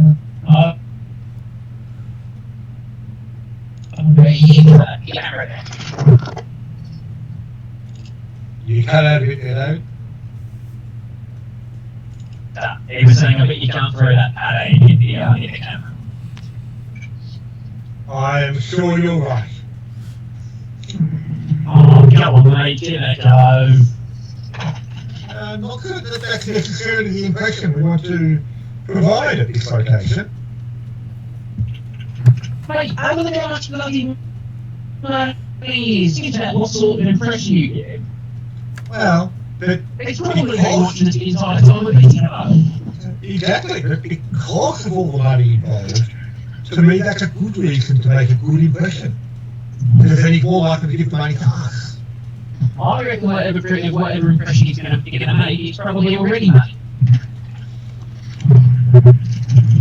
Well, I'm not certain that. And I mean, obviously he likes to see broke me out of prison. And you want to repay him by throwing cafe at his furniture? Have a look at this, John. You think I can repay him anything? I couldn't repay him for a second of his time. And yet he's offering it further. No, I get the feeling we're about to give him our time. That's not well So paid. let's one of viewers related to this family. We're about to get a job. A pretty big one, too.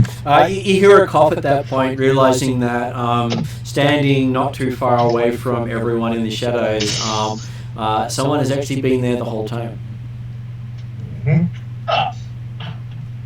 Hello, mate. Says, come inside, have a sit down. You've been recommended by a trusted source for this run. Oh, Watcher. Are you the Watcher? Watcher who, he says? What's Says you just come with recommendation for this run. Unless, of course, you're not suitable for it, he says, as he stops and looks at you. I'm sure that we are perfectly the people you're looking for. Then come in and sit down. He says, you understand that anything I say to you must remain within this room. And if any word of this operation leaks out into the streets, we'll know it was you, and that will be the last thing you say.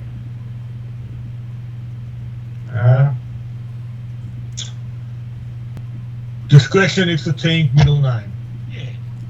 Says, good to hear. The Az Technology Corporation has been working on a project, and we're very interested in that project. It is a biotechnology project, but nothing you need to be concerned about. It is harmless unless administered properly. We wish a sample of the project. Just dropped out there for a second. All good. Says the Az Technology Corporation has been working on a project that we're very interested in. It's a biotechnology project, but nothing you need to be concerned about. It is harmless unless administered properly. We wish a sample of the project and the complete file on it from the computer. Some arrangements have been made for the run. You'll get in through a semi-abandoned section in Tacoma sewer system that runs adjacent to the Az Technology facility, based on information we've been able to obtain. The ventilation heating duct system for the facility runs only a meter or so from the sewer wall.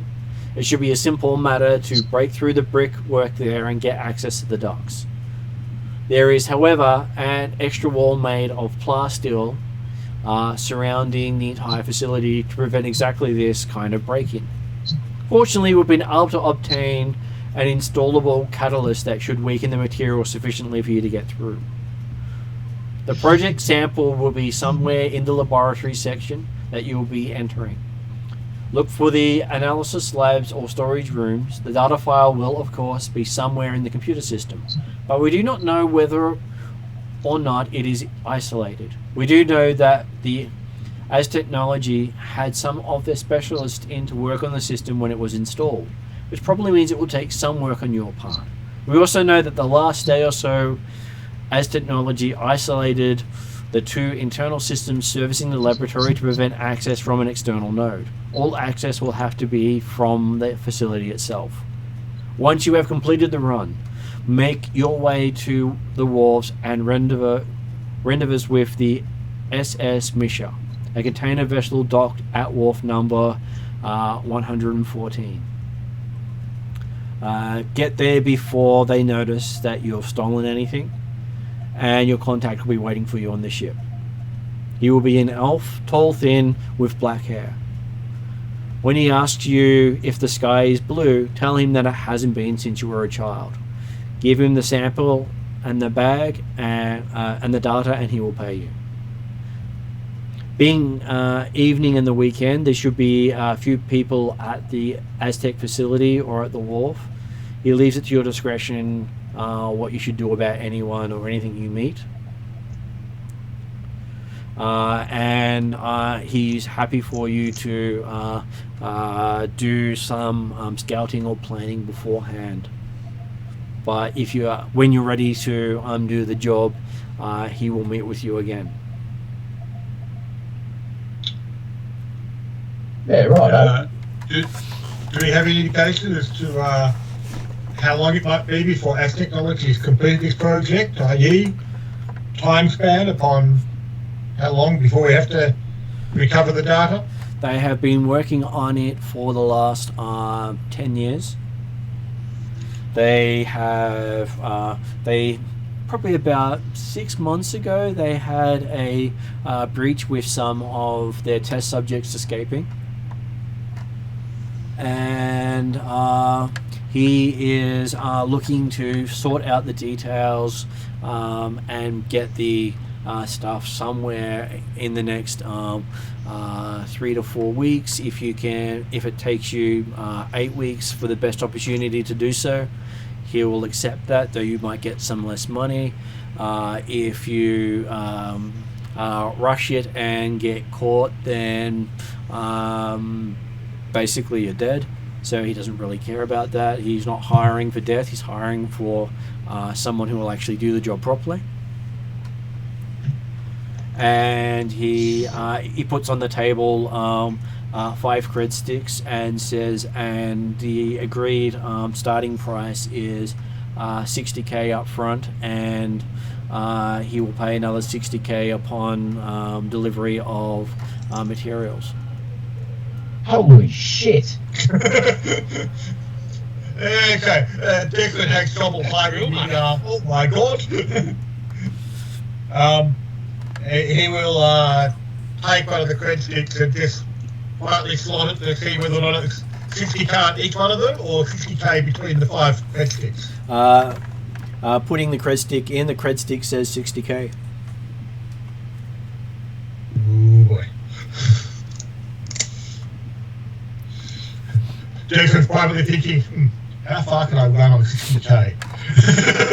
He says you have all been biometrically scanned on your way up in my elevator, and if you try to run, he will hunt you down and kill a lot of you.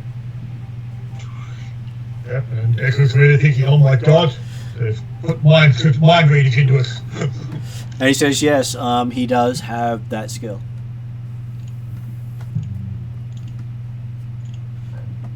You would not expect a Johnson to have anything less, would you? He says, looking at Desrin.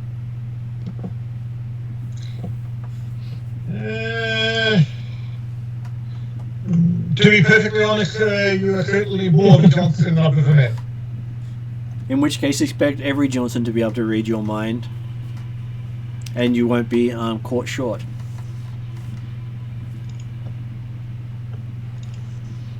Thank you for the advice. You have been recommended due to your knowledge of the facility. Pre-existing knowledge, he says. Yes, I understand that, yeah. We'll be, friends who've, come with resources. He says, and you're being paid up front to make sure you have what you need to get the job done. Do not disappoint. You don't get a second chance. I need a second chance. Mate, we'll either get it done or die. That is basically their job, he says. Glad you're on board, he says. Yeah, right. So, like, did you get me out of that place? And am I one of those escape things 6 months ago? He says, yes, you're one of the escape things 6 months ago, and I had nothing to do with your escape. Just that you were recommended as someone who came from that place. Okay. That's fair enough.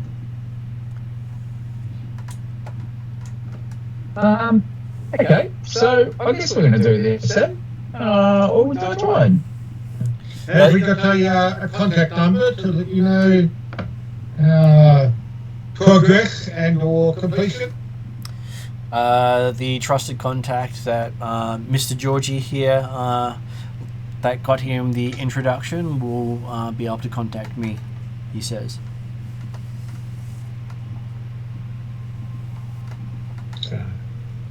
Yeah.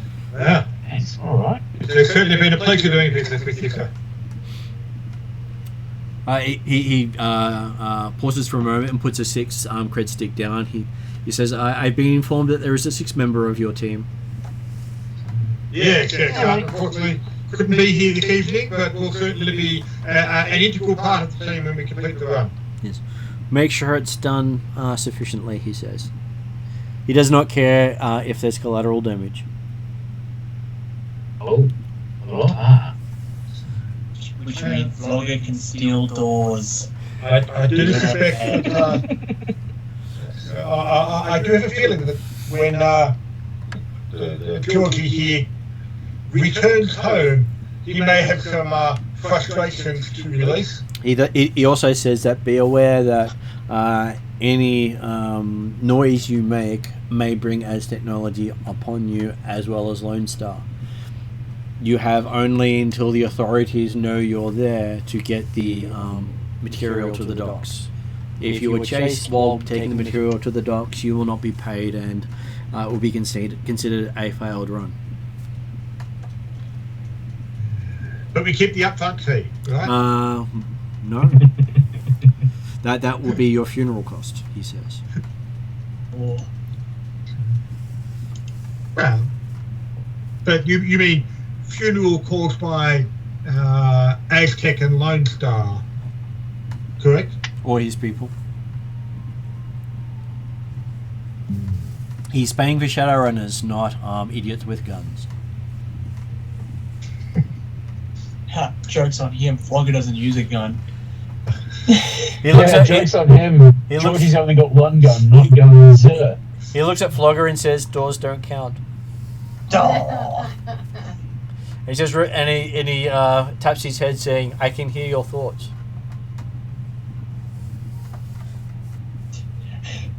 What he's hearing is Baby shark, baby shark. Does whatever a baby shark does. So that's probably bold. Anyway. Big shot. Big shot. Big shot. Squirrel. Go. his confidence in his group is slowly diminishing. No, he doesn't seem too worried because, well, you have been recommended. That's unfortunate for whoever recommended us. Yeah. And he was recommended by Georgie's contact. Well, as I said, you have no reason to have any doubt. We won't let you down.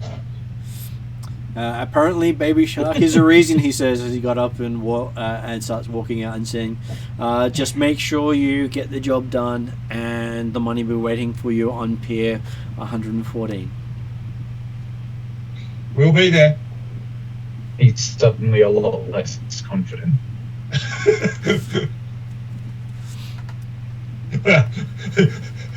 Degru was at the stage of thinking, well, hey, as you said, in for a penny, in for a pound. At this stage, if we come away with only a pound of flesh, we're doing well. Yep. And you've still got time to meet So the Johnson. This could be a little bit profitable. And you still got time to meet the Johnson at the Banshee in Redmond. Yep. Although Why bother doing any other jobs?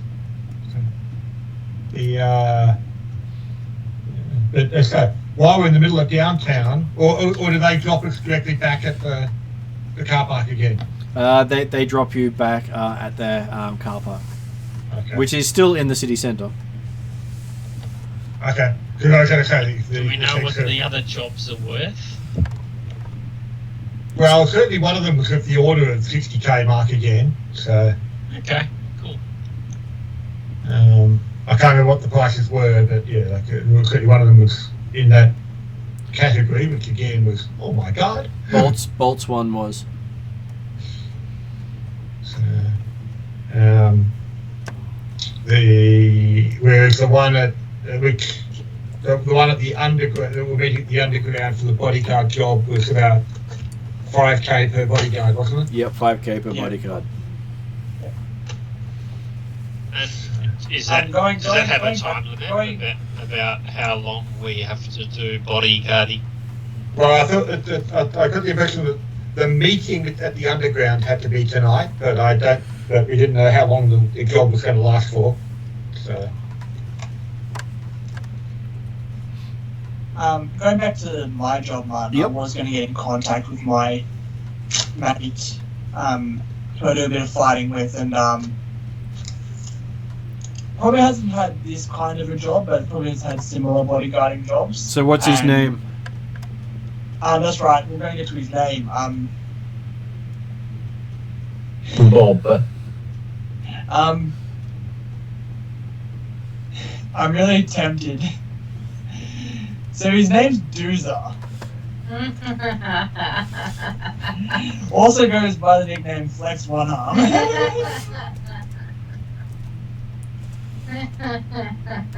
Okay, so Dooza picks up when you call him.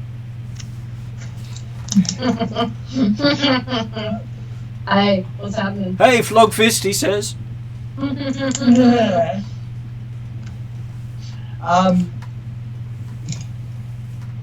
Flogger been given job by person bigger than Flogger, Mr. Flogger.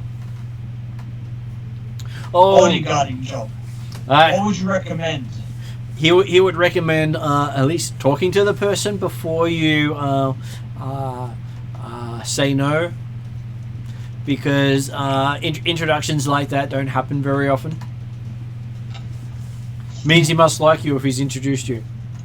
Yeah. And then you get the flex one arm through the video phone. The Flex One Arm through the video phone, yeah. And you can see the smiley face on the bicep. You can even make it wink. Excellent. Flogger will mention that it's in a in this bar. Was it Underground 98? Underground. Let me see. Underground. Underworld 93. Underworld 93. Close enough. Well, he probably texted him, like the Flogger probably says, oh yeah, this place, Underground 98? Yes. And he says, you mean Underworld 93? Yeah, that's the place. That's the one. Yes. There's Flogger going an extra 200 miles to get to Underground 98. Yes.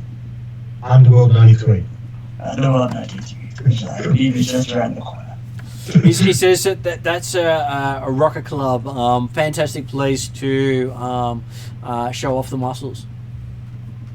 Ooh. Flogger have plenty of muscle. There's enjoy. I'm sure you'll get many adoring fans, he says. Depending on who's playing on the night. Excellent. I'll be getting into a lot of arm wrestles then. Says most of the time it kicks off at about 2 a.m. Ah, the prime time. Yeah, it's rarely open before then. So you got plenty of time, he says. Easy.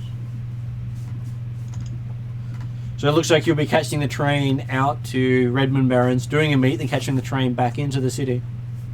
Yep, that's right. Or catching a limousine. Now that you're flush with cash. Absolutely. Yeah. The train's probably faster initially because hey, we don't have to ask for a limousine.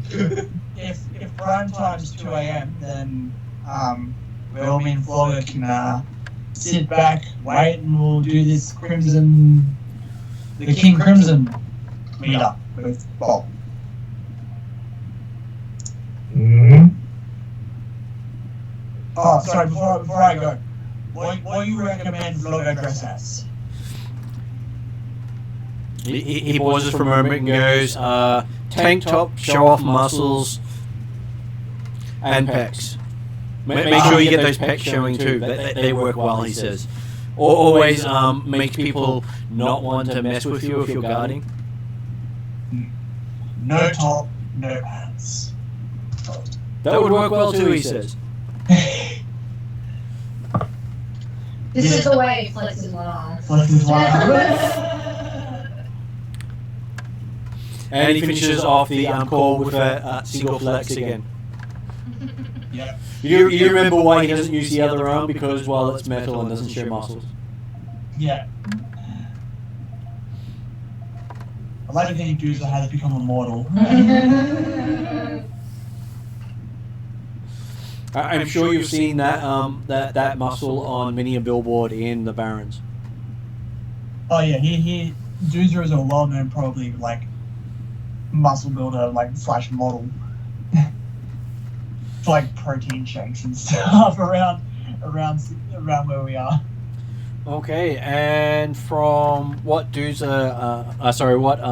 Bolt knows is the place that you've been got information for matchsticks is actually not far from where you are now.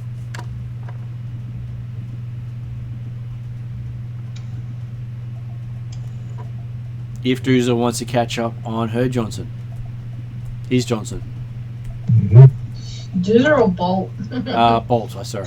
I'm having one of those days. Confused everyone. It's confused poor Martin.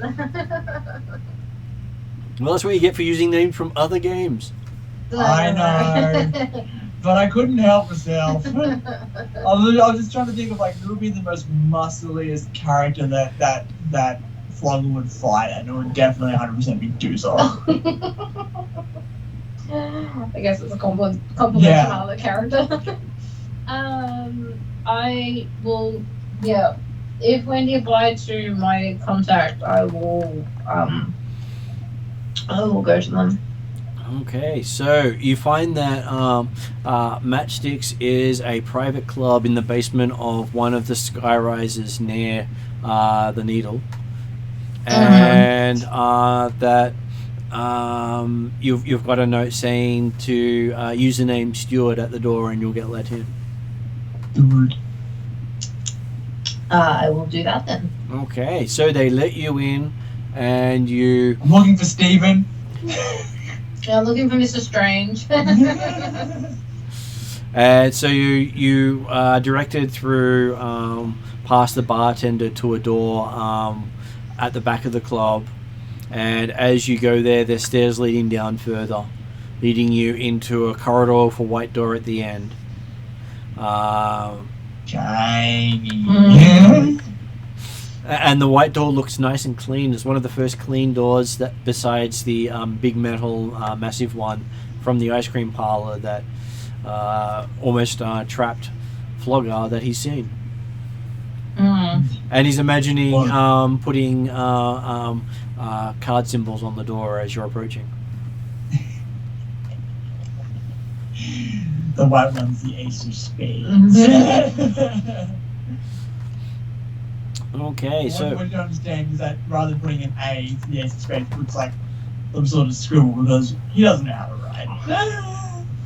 as you walk in, you see a tall and athletic woman with midnight black hair, cropped short, and wearing loose-fitting white pants and a shirt of a deep blue that matches her eyes.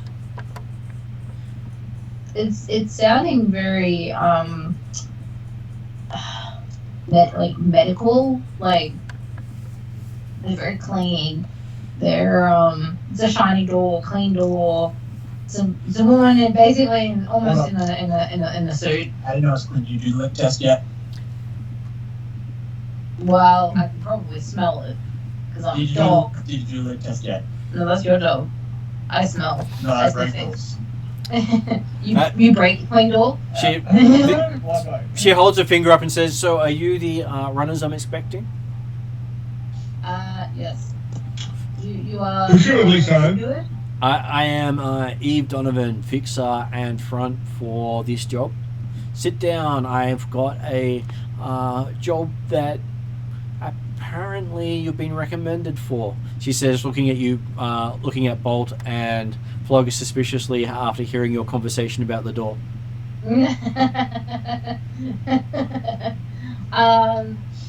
Yes. Bolt Don't mind would them. rather not sit. Sitting makes Bolt uncomfortable. Especially when he's cold to. Yeah. So she says that this is a data steal job, and what I can tell you before you accept the mission is that it is offering you 50,000 up front and Wow. 35,000 upon completion, with an extra 15,000 if you can extract the data without setting off the alarm. Good luck. Okay. Do you? No, actually, you're probably not the right person to ask. Never mind. Don't mind me. She says, are I'm you done. are you comfortable with taking this mission? She says, looking at all of you. I know the party has absolutely zero experience with How would we arrange for the data steal? She says that the details are worked out after you accept the job. She says you don't find out the details unless you accept the job. Okay. I guess I'll kind of like hush the party side and go, well, you know, it's a lot of money, but we aren't the smartest bunch of people with computers. I'm certainly Sounds like agree. we've already got a big job to do. At least it's not within our fault. I'm not entirely certain that it meets our standard criteria. I mean, And this is the one that gets the Crimson Crush off Bolt's back, and the rest of the party's back. I mean, that's the kicker there, is that like Bolt really wants to take this job on, but also at the same time knows there's no way in hell unless we like basically pay someone the sum of this I was about to say, job. you can't get better. Continue. One question up front. Says yes. Is there a time scale on this job? She'd like it done in the next 2 months, as long as or she's involved in all your planning sessions. Right. Okay.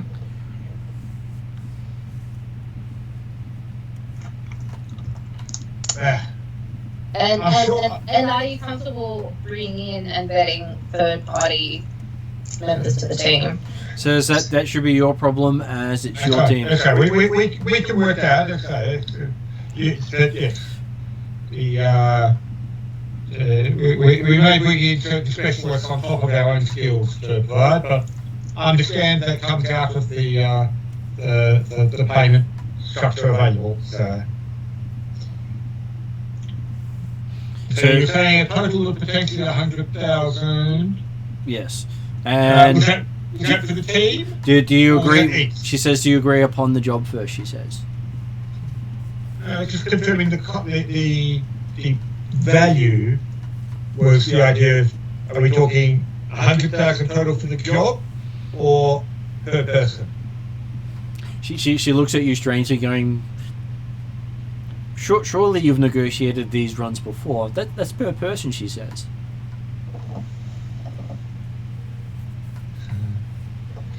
Yeah. I mean, I have. Unfortunately, we've had less worthwhile runs where they've misunderstood the standard arrangements.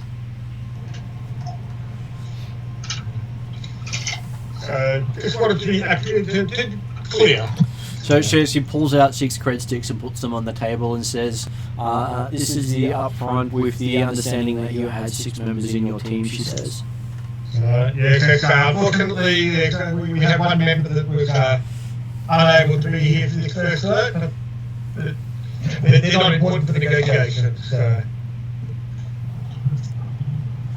Does this mean you're accepting the job? They're looking at the others and unless it's Violet knows, he said absolutely. Paul is really because he really wants to prove the growth of his bag, and well, I know. So yeah, Paul's saying, yeah, we'll do it. You guys know that we have a time frame for the other jobs as well, right? Yeah, this is 2 months, so we've got plenty of planning. And if we don't complete that other job, we get killed. Well, then we better But hey, okay? you can die rich. Yeah, get rich or die trying. She says, 50 cents with anything, it's not. your job is to break into the Cavalid Research Center run by Mitsuma Computer Technologies. It's a pure research and development facility located on Compi Optic Systems and Biotechnology Research. It's located east of downtown Seattle in a semi-wooden area that was part of a large park set into a hill. The file you're looking for is called Silver Angel, stored on a secure server called the Executive System, isolated from the rest of the network. Now, she's happy for you to do some reconnaissance. She gives Bolt her contact details.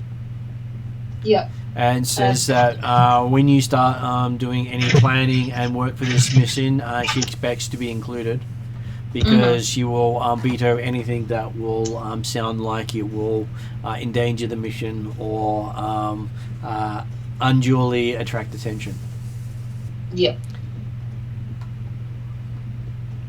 She says she's happy for you to do what investigations you need, take the deposit, and let her know what you've when you're gonna start planning.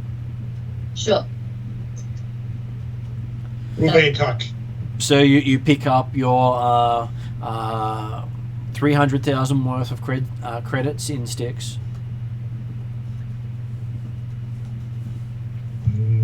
Sticky.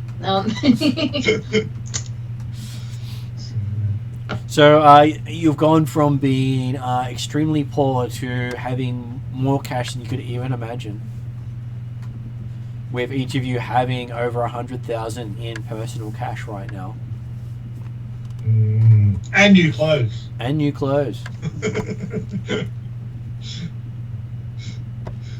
So Jake's going to look at it thinking, wow, don't need these anymore.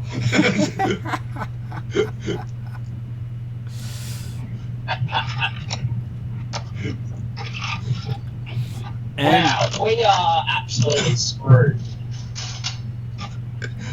No, not quite. We've got another job to go to yet. You've got 2 more.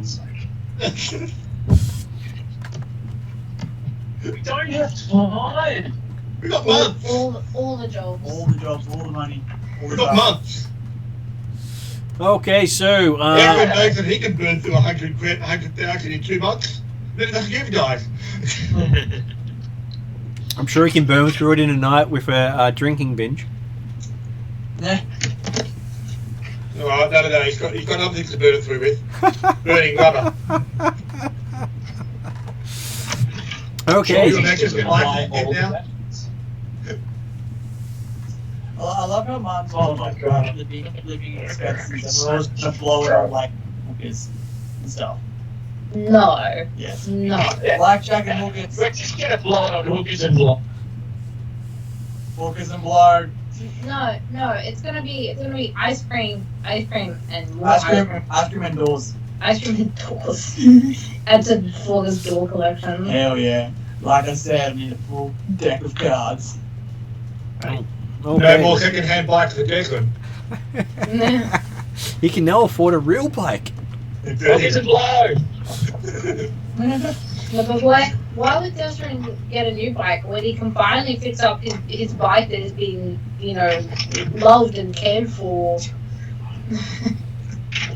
No. So, with money, he can go into a shop and he can definitely agree with George's assessment of his bike. Okay, so you have no problem.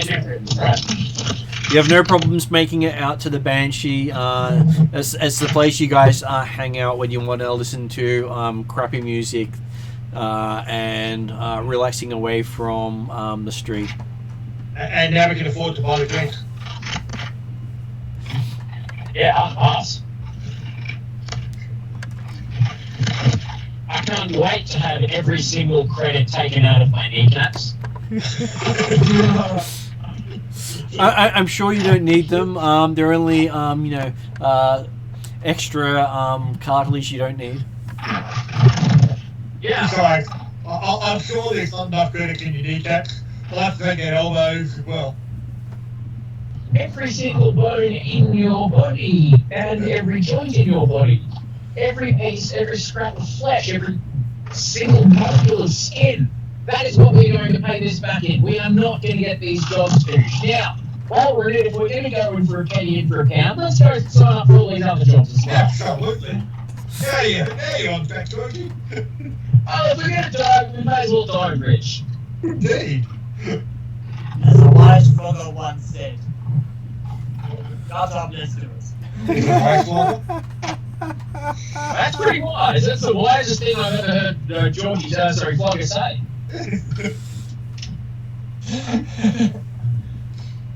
Okay, so as you enter, you get directed to the rear of the Banshee, a place you've never actually made it to. It's always been walled off to you and your lowly credits. Oh, we over rich now. And as you see it, the entire area has been recently cleaned, unlike the rest of the bar. And it is strangely empty except for a well-dressed woman who you recognize, though she appears to have changed since you last saw her. Not that Desmond has noticed. As in, like, change clothing or change people, change body? Changed clothing. Right, yep. Importantly, are the legs still visible? The legs are still visible, which is why Desmond hasn't noticed she's changed. Cool, look at that. Just as you sit down, she gestures you to someone else who steps into the light. He's not wearing a shirt, instead a bone vest brightly decorated with coloured beads and feathers, covering a massive chest. His feet are covered in thick-soled moccasins, intricately designed with hundreds of hand-sewn beads. On his left foot is the pattern of a snake, seemingly caught beneath the sole of a big man's foot. On the right is a small green bird, just taking flight up his calf.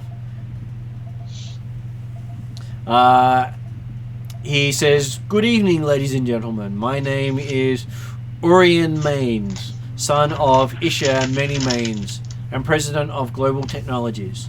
The woman who brought you here is Roxanne Wooter. Would like to acquire your services," he says. He's taking all this druid stuff pretty seriously.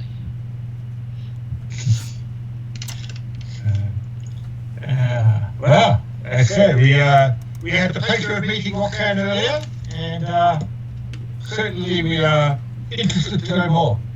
Yes. Says the task is a simple one. Last night, a member of my staff assisted several thieves in stealing 3 data chips from my company. Although the defense was spirited, all of the thieves managed to get away. The one who turned against me was like a son, but that is no more. I must have those chips back. The actual thieves are of little consequence. The stolen merchandise is vital. I understand the ways of the world. The workman is worthy of his wage, and are therefore willing to pay competitive rates. However, I must have the chips delivered here into Roxanne's hands no later than a month's time. That gives you 30 days to carry out this task. 30 days. Woohoo! Do you agree? Well, So- let's say What's it paying? it will require some confirmation of standard rates.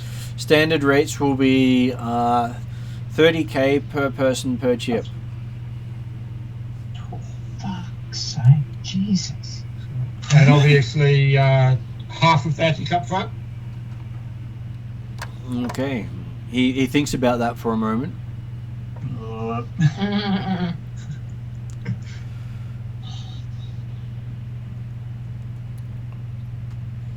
He is says, "What can you show that you can do the job?" He says.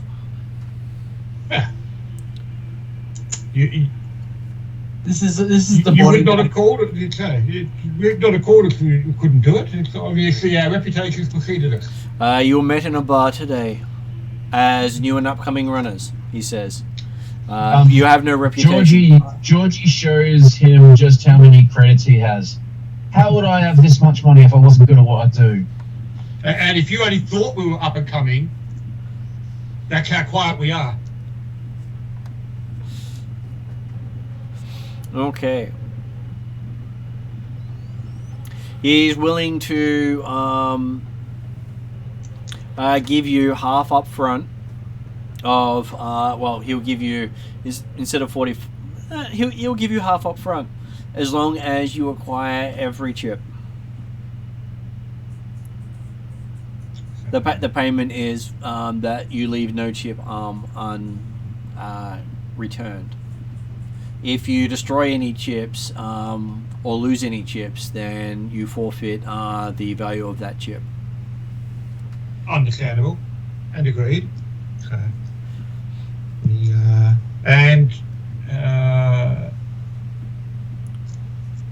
the staff who apparently were summoned to you, are they likely to have the resources to be disposing of these chips rapidly? They would have if they were still living. So They've- you caught up with this. The thieves got away, but the inside man did not. Ah, Unfortunately, the inside man is no longer with us. unable to answer questions either. He's disappointed with that fact too, but the fact that his brains are now smeared all over the inside of the research center makes it very hard to question him. He does not like messy, trigger-happy people. The worst. You what? So, do you believe you can retrieve his chips for him? I believe that we can be of good service in this matter. Okay. He has some data that he will have Roxanne get to you in the morning. He has scanned each of your phones and will let you know the details. He'll keep overwatch over you until you find his chips for him. Do you happen to know of, and also Erica's looking towards Roxanne at this point as well, involving her in the question. Do you happen to know of a gentleman that might go by the name of Junior and/or Ferret? He says, yes, Junior is the one with the brains all over the inside of the research facility. Son of the former owner of the corporation who felt Junior was not fit to run the company. And so I'm guessing this was a relatively recent event. It happened probably about 6 months ago when I acquired the company. His father had named me heir instead of Junior. Yeah, that's at odds with information that we had in our preliminary investigation into this matter. So there seems to be a junior who had an interest in at the very least, an interest in Miss Roxanne's activities this evening.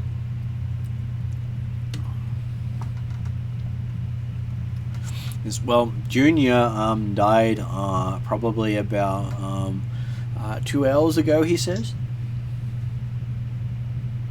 You just said he died 6 months ago. No, 6 months ago was when he acquired the company from his father. Oh, sorry. Okay, yep. Okay, so that makes more sense then. And apparently he took 6 months to plan a coup. Right. So yeah, so the robbery of the ships has only been a very recent event. It has. Yes. Do you happen to know whether any associates of Junior,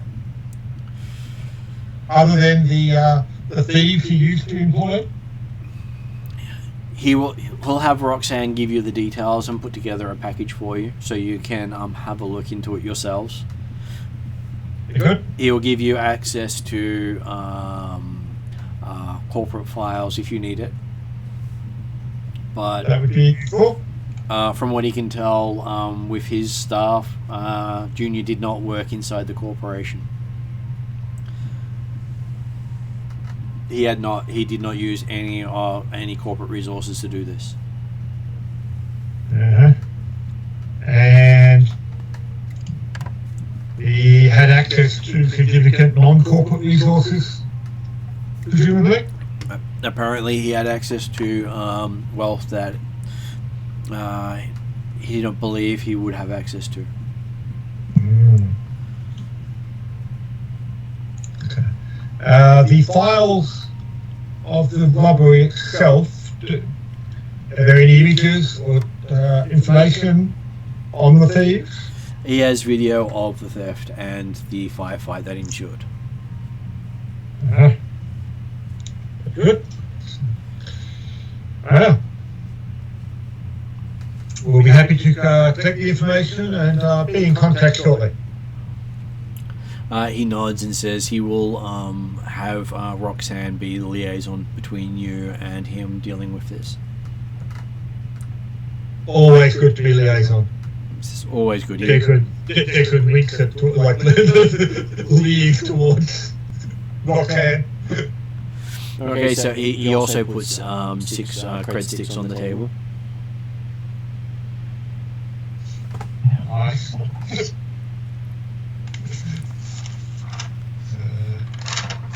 We can almost afford to buy clothes. This is not going to end well. And you have just enough time to make it back into town for Underworld 93. Possibly go and buy a late night so badly. Go via a late night boutique to actually get new clothes. Okay. So, as you're heading into Underworld 93, you see that there is one of the biggest lines you've seen out in front of the club you've not actually had to deal with this amount of waiting time to get into any place so far. And you see a name up. There's not that many people in the Barrens that can afford to go to a club. And the sign above saying that it is Mercurial on at the club today. And you recognize the name as being a major sim star.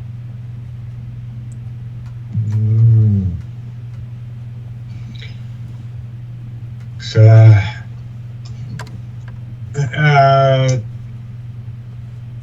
yeah, who's been contacted to go to Underworld 93? Flogger has been contacted. Oh, Flogger. I hope your friends have got a communication first to jump to the front of the line. Otherwise, we should have been here about 2 weeks ago.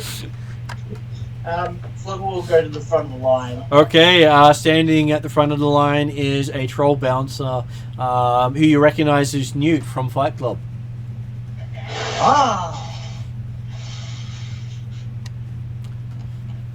I give him a kind of like a high five gesture.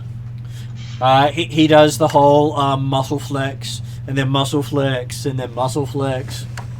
Yeah, and then I flex back, and then I flex back. And he says, "What are you doing here, Flogger?" Oh, I come here to find Johnson for job. Oh, you must be one of Max. He's back in back. Ah, he's back in back. Yeah, he little guy in back. We bring friends in, and we talk to Johnson. He peers at you strangely. Flogger have friends? When?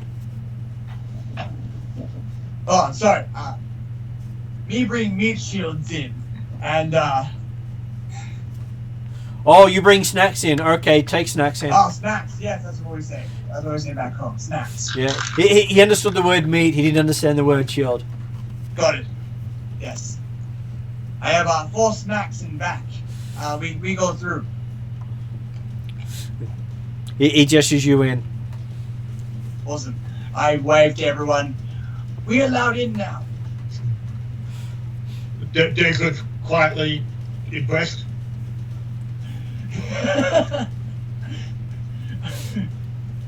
Hopefully no one heard what we said, but anyway. He's assuming that obviously Flogger's has handed over those all his breadsticks he just received. As you do notice, the big troll is giving everyone the squint eye as they walk past, and a bit of a growl towards the elf. Yeah. Daisy will just give him a wink.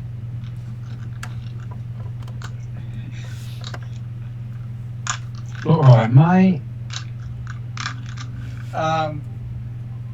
Cool. So we go find the Johnson. Okay, so Apparently he's out back. as you walk into the club, a middle-aged guy with a big gut sticking out, wearing a grungy t-shirt, is standing center stage, announcing a band called Low Earth Orbit, who just finished their set on stage.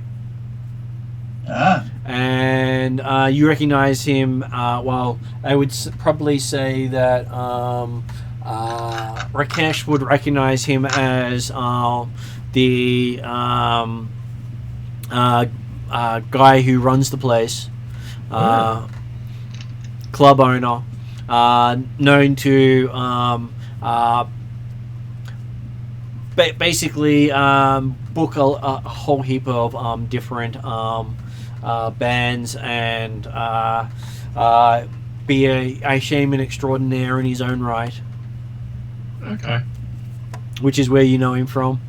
He says, "Right, you brain damaged rewired mutants. Here's why you've been waiting and been sweating all over my nice clean floors all evening. Ladies and gentlemen, if there are any of you out there, and all the rest of you trash as well, here's Maria Mercurial," as a spotlight cuts in and plunging the rest of the club into darkness.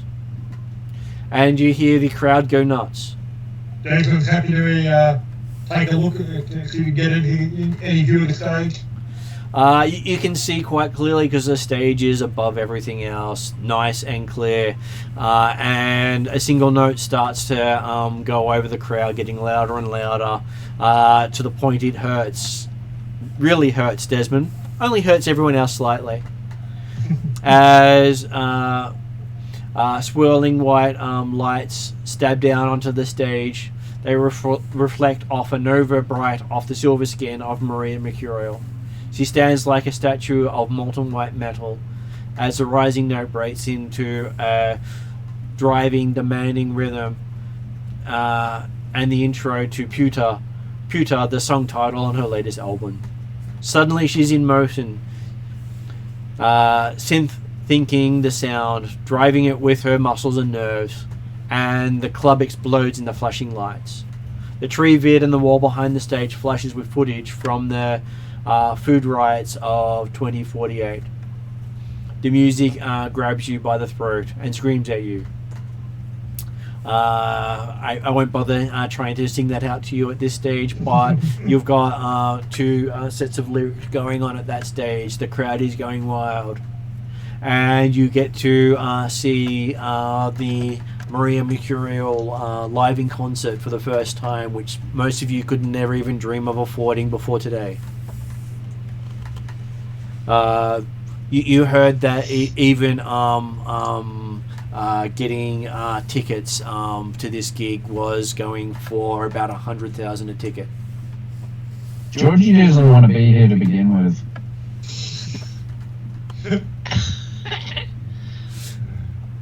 I'm loving it. Georgie just wants to go to the weapons store. He's got money to spend and no time to spend it. Exactly. This is bullshit. Hey, This is at 2 in the morning, isn't it? It is at 2 in the morning. And come on, Georgie. We've got 4 weeks to look it up yet. I've got 4 weeks to own every weapon on the planet so to avoid being assassinated. You figure, if you buy the gun with your name on it, then they don't have it. Exactly. If I own every gun on this planet, then they don't own any of the guns. Oh, Georgie, what you don't understand is they have all the guns anyway. Well, look, if I've got every gun that I can hold and all the ammo I can hold, then I've got better chances to survive, don't I? What? Because all the guns can have electric armour. The difference between Vlogger and Georgie is Vlogger has made peace with the fact that we're all fucked. Okay, so her set goes for about an hour, and then you're told you've got about half an hour break before she comes back on at 2 a.m. What a bloody waste of time this is. Oh yeah. And at which stage, one of the staff directs you off to the side and pulls you in to meet Max Foley, her agent. Oh. You know Max Foley. You stranger. And so he's looking very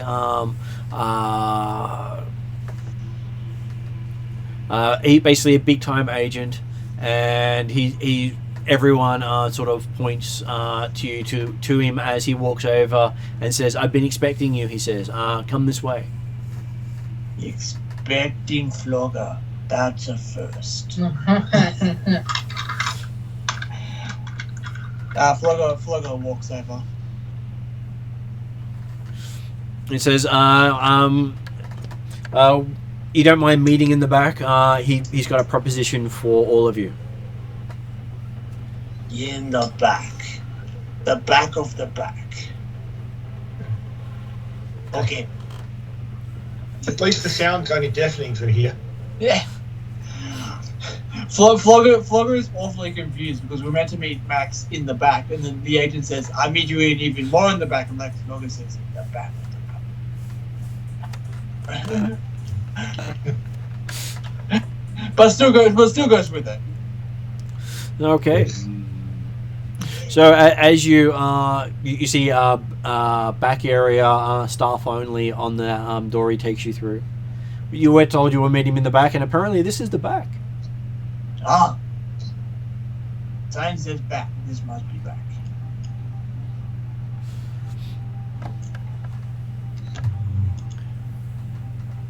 Yeah. Okay. So as you are in there, he gestures to a couple of seats he's got back here. He says, "Have a seat. You're right on time, and it's good that he's got a couple of pros here to work for him." He says. Flogger no take seat. Flogger take door. He pauses for a moment and says, "Hopefully he's got a couple of pros here." He says. Yeah, so I just stand there, don't move. Aye, Captain. He says he used to be Maria used to be represented by Armando Hernandez, but recently he's taken up management of her due to creative differences. Armando Hernandez. Yeah. Armando Hernandez, and you've heard of him. He's pretty much a big shot in the music scene. The person who got Maria off the ground. But now you've got the job. Now I've got the job due to some creative differences. He says.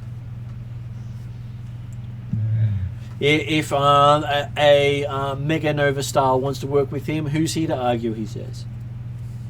I can fully comprehend that. Especially if someone else has done the work to get her there. Though unfortunately, he has heard that her previous manager has put out word that she's not going to survive changing management. So he's looking for some skilled bodyguards to make sure she survives the change. Flogger Flex is like, if Max needs people to be flogged, Flogger can do job. So he needs people to look after her for the next 5 days, paying you $1,000 a day each for guard duty. $1,000 a day. Up front, he says. Guys, we have stuff to do. How long you expect? Not for a couple of weeks yet, won't it? We got time. He says How long?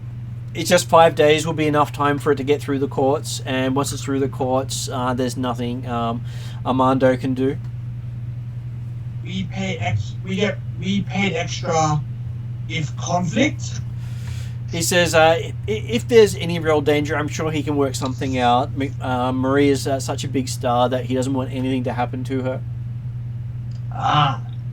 5 days. 5 days is all he needs from you and your crew. I'm sure you can put aside anything else you have for 5 days. And a couple of contract.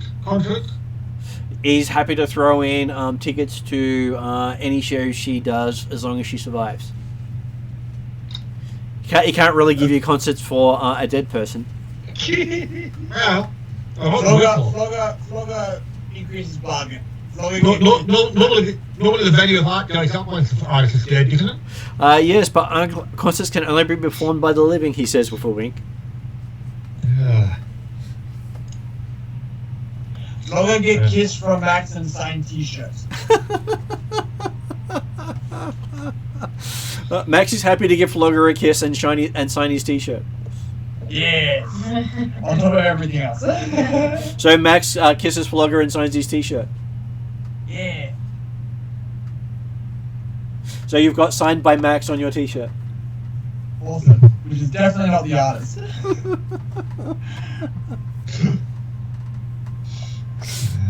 So now you've managed to sign yourself up to 4 jobs. Yes. You So currently who wants to go weapon shopping right now? so you got 60k from the first job. You got 50k from the second job. We are so screwed. You've got 45k from the third job. We're fine. How much does a magic staff cost? You've already got one. Okay, done.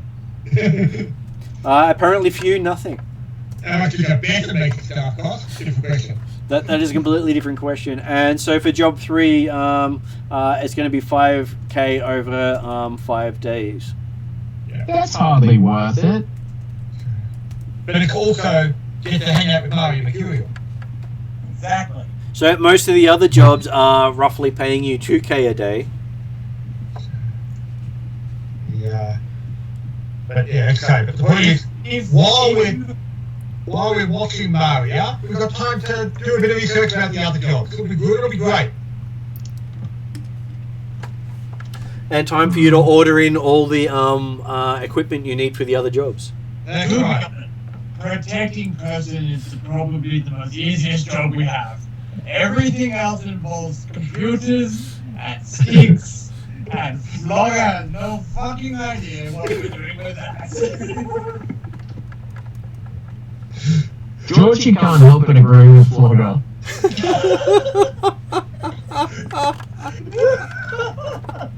I loved how the cheapest job is the one that you think, we can do this one! Yeah, the cheapest job that will pay us more than anything we've ever been paid before is still the easiest one. Well, it's almost feasible, right? Okay, so next week you find out what happens next. Wait. Mario I gets know on. exactly what's going to happen next. Some giant collectors are going to take our lives. Before that, Mario gets shot on stage doing the next set while I was still at the back. The government thought we'd easy, but they were winning. Okay, so thank you very much for an entertaining Johnson meet night. Yeah. Now you get to start doing the hard work of actually planning what you're going to spend that hard-earned cash on, because it will be hard-earned. Oh, this party's about to suck many Johnsons. No. It's not going to be hard-earned. It's going to be easy burned. Yeah. Jason gets to live like a month before he dies. We're all gonna end up in a grave later. Well, it'll be the best month of Desmond's life. Absolutely. Okay then. Thanks all guys. Have a good night. Have a good week. Thank you all very much. I'll see you for Shadowrun next Wednesday. Yeah. Bye-bye. What's Friday, Martin? Friday Friday this week is Pathfinder 2. The Pathfinder that The Emerge group, yep, the one you're in. It's actually like just the other Friday Shadowrun, isn't it? It is, yeah. The other Friday is returning to D&D. Oh, he's returned to D&D. Okay, It is. Okay, cool. Okay then. Well, thank you very much. I'll see you on Friday then. I'll see you on Friday. Have a good night all. Good night. See you.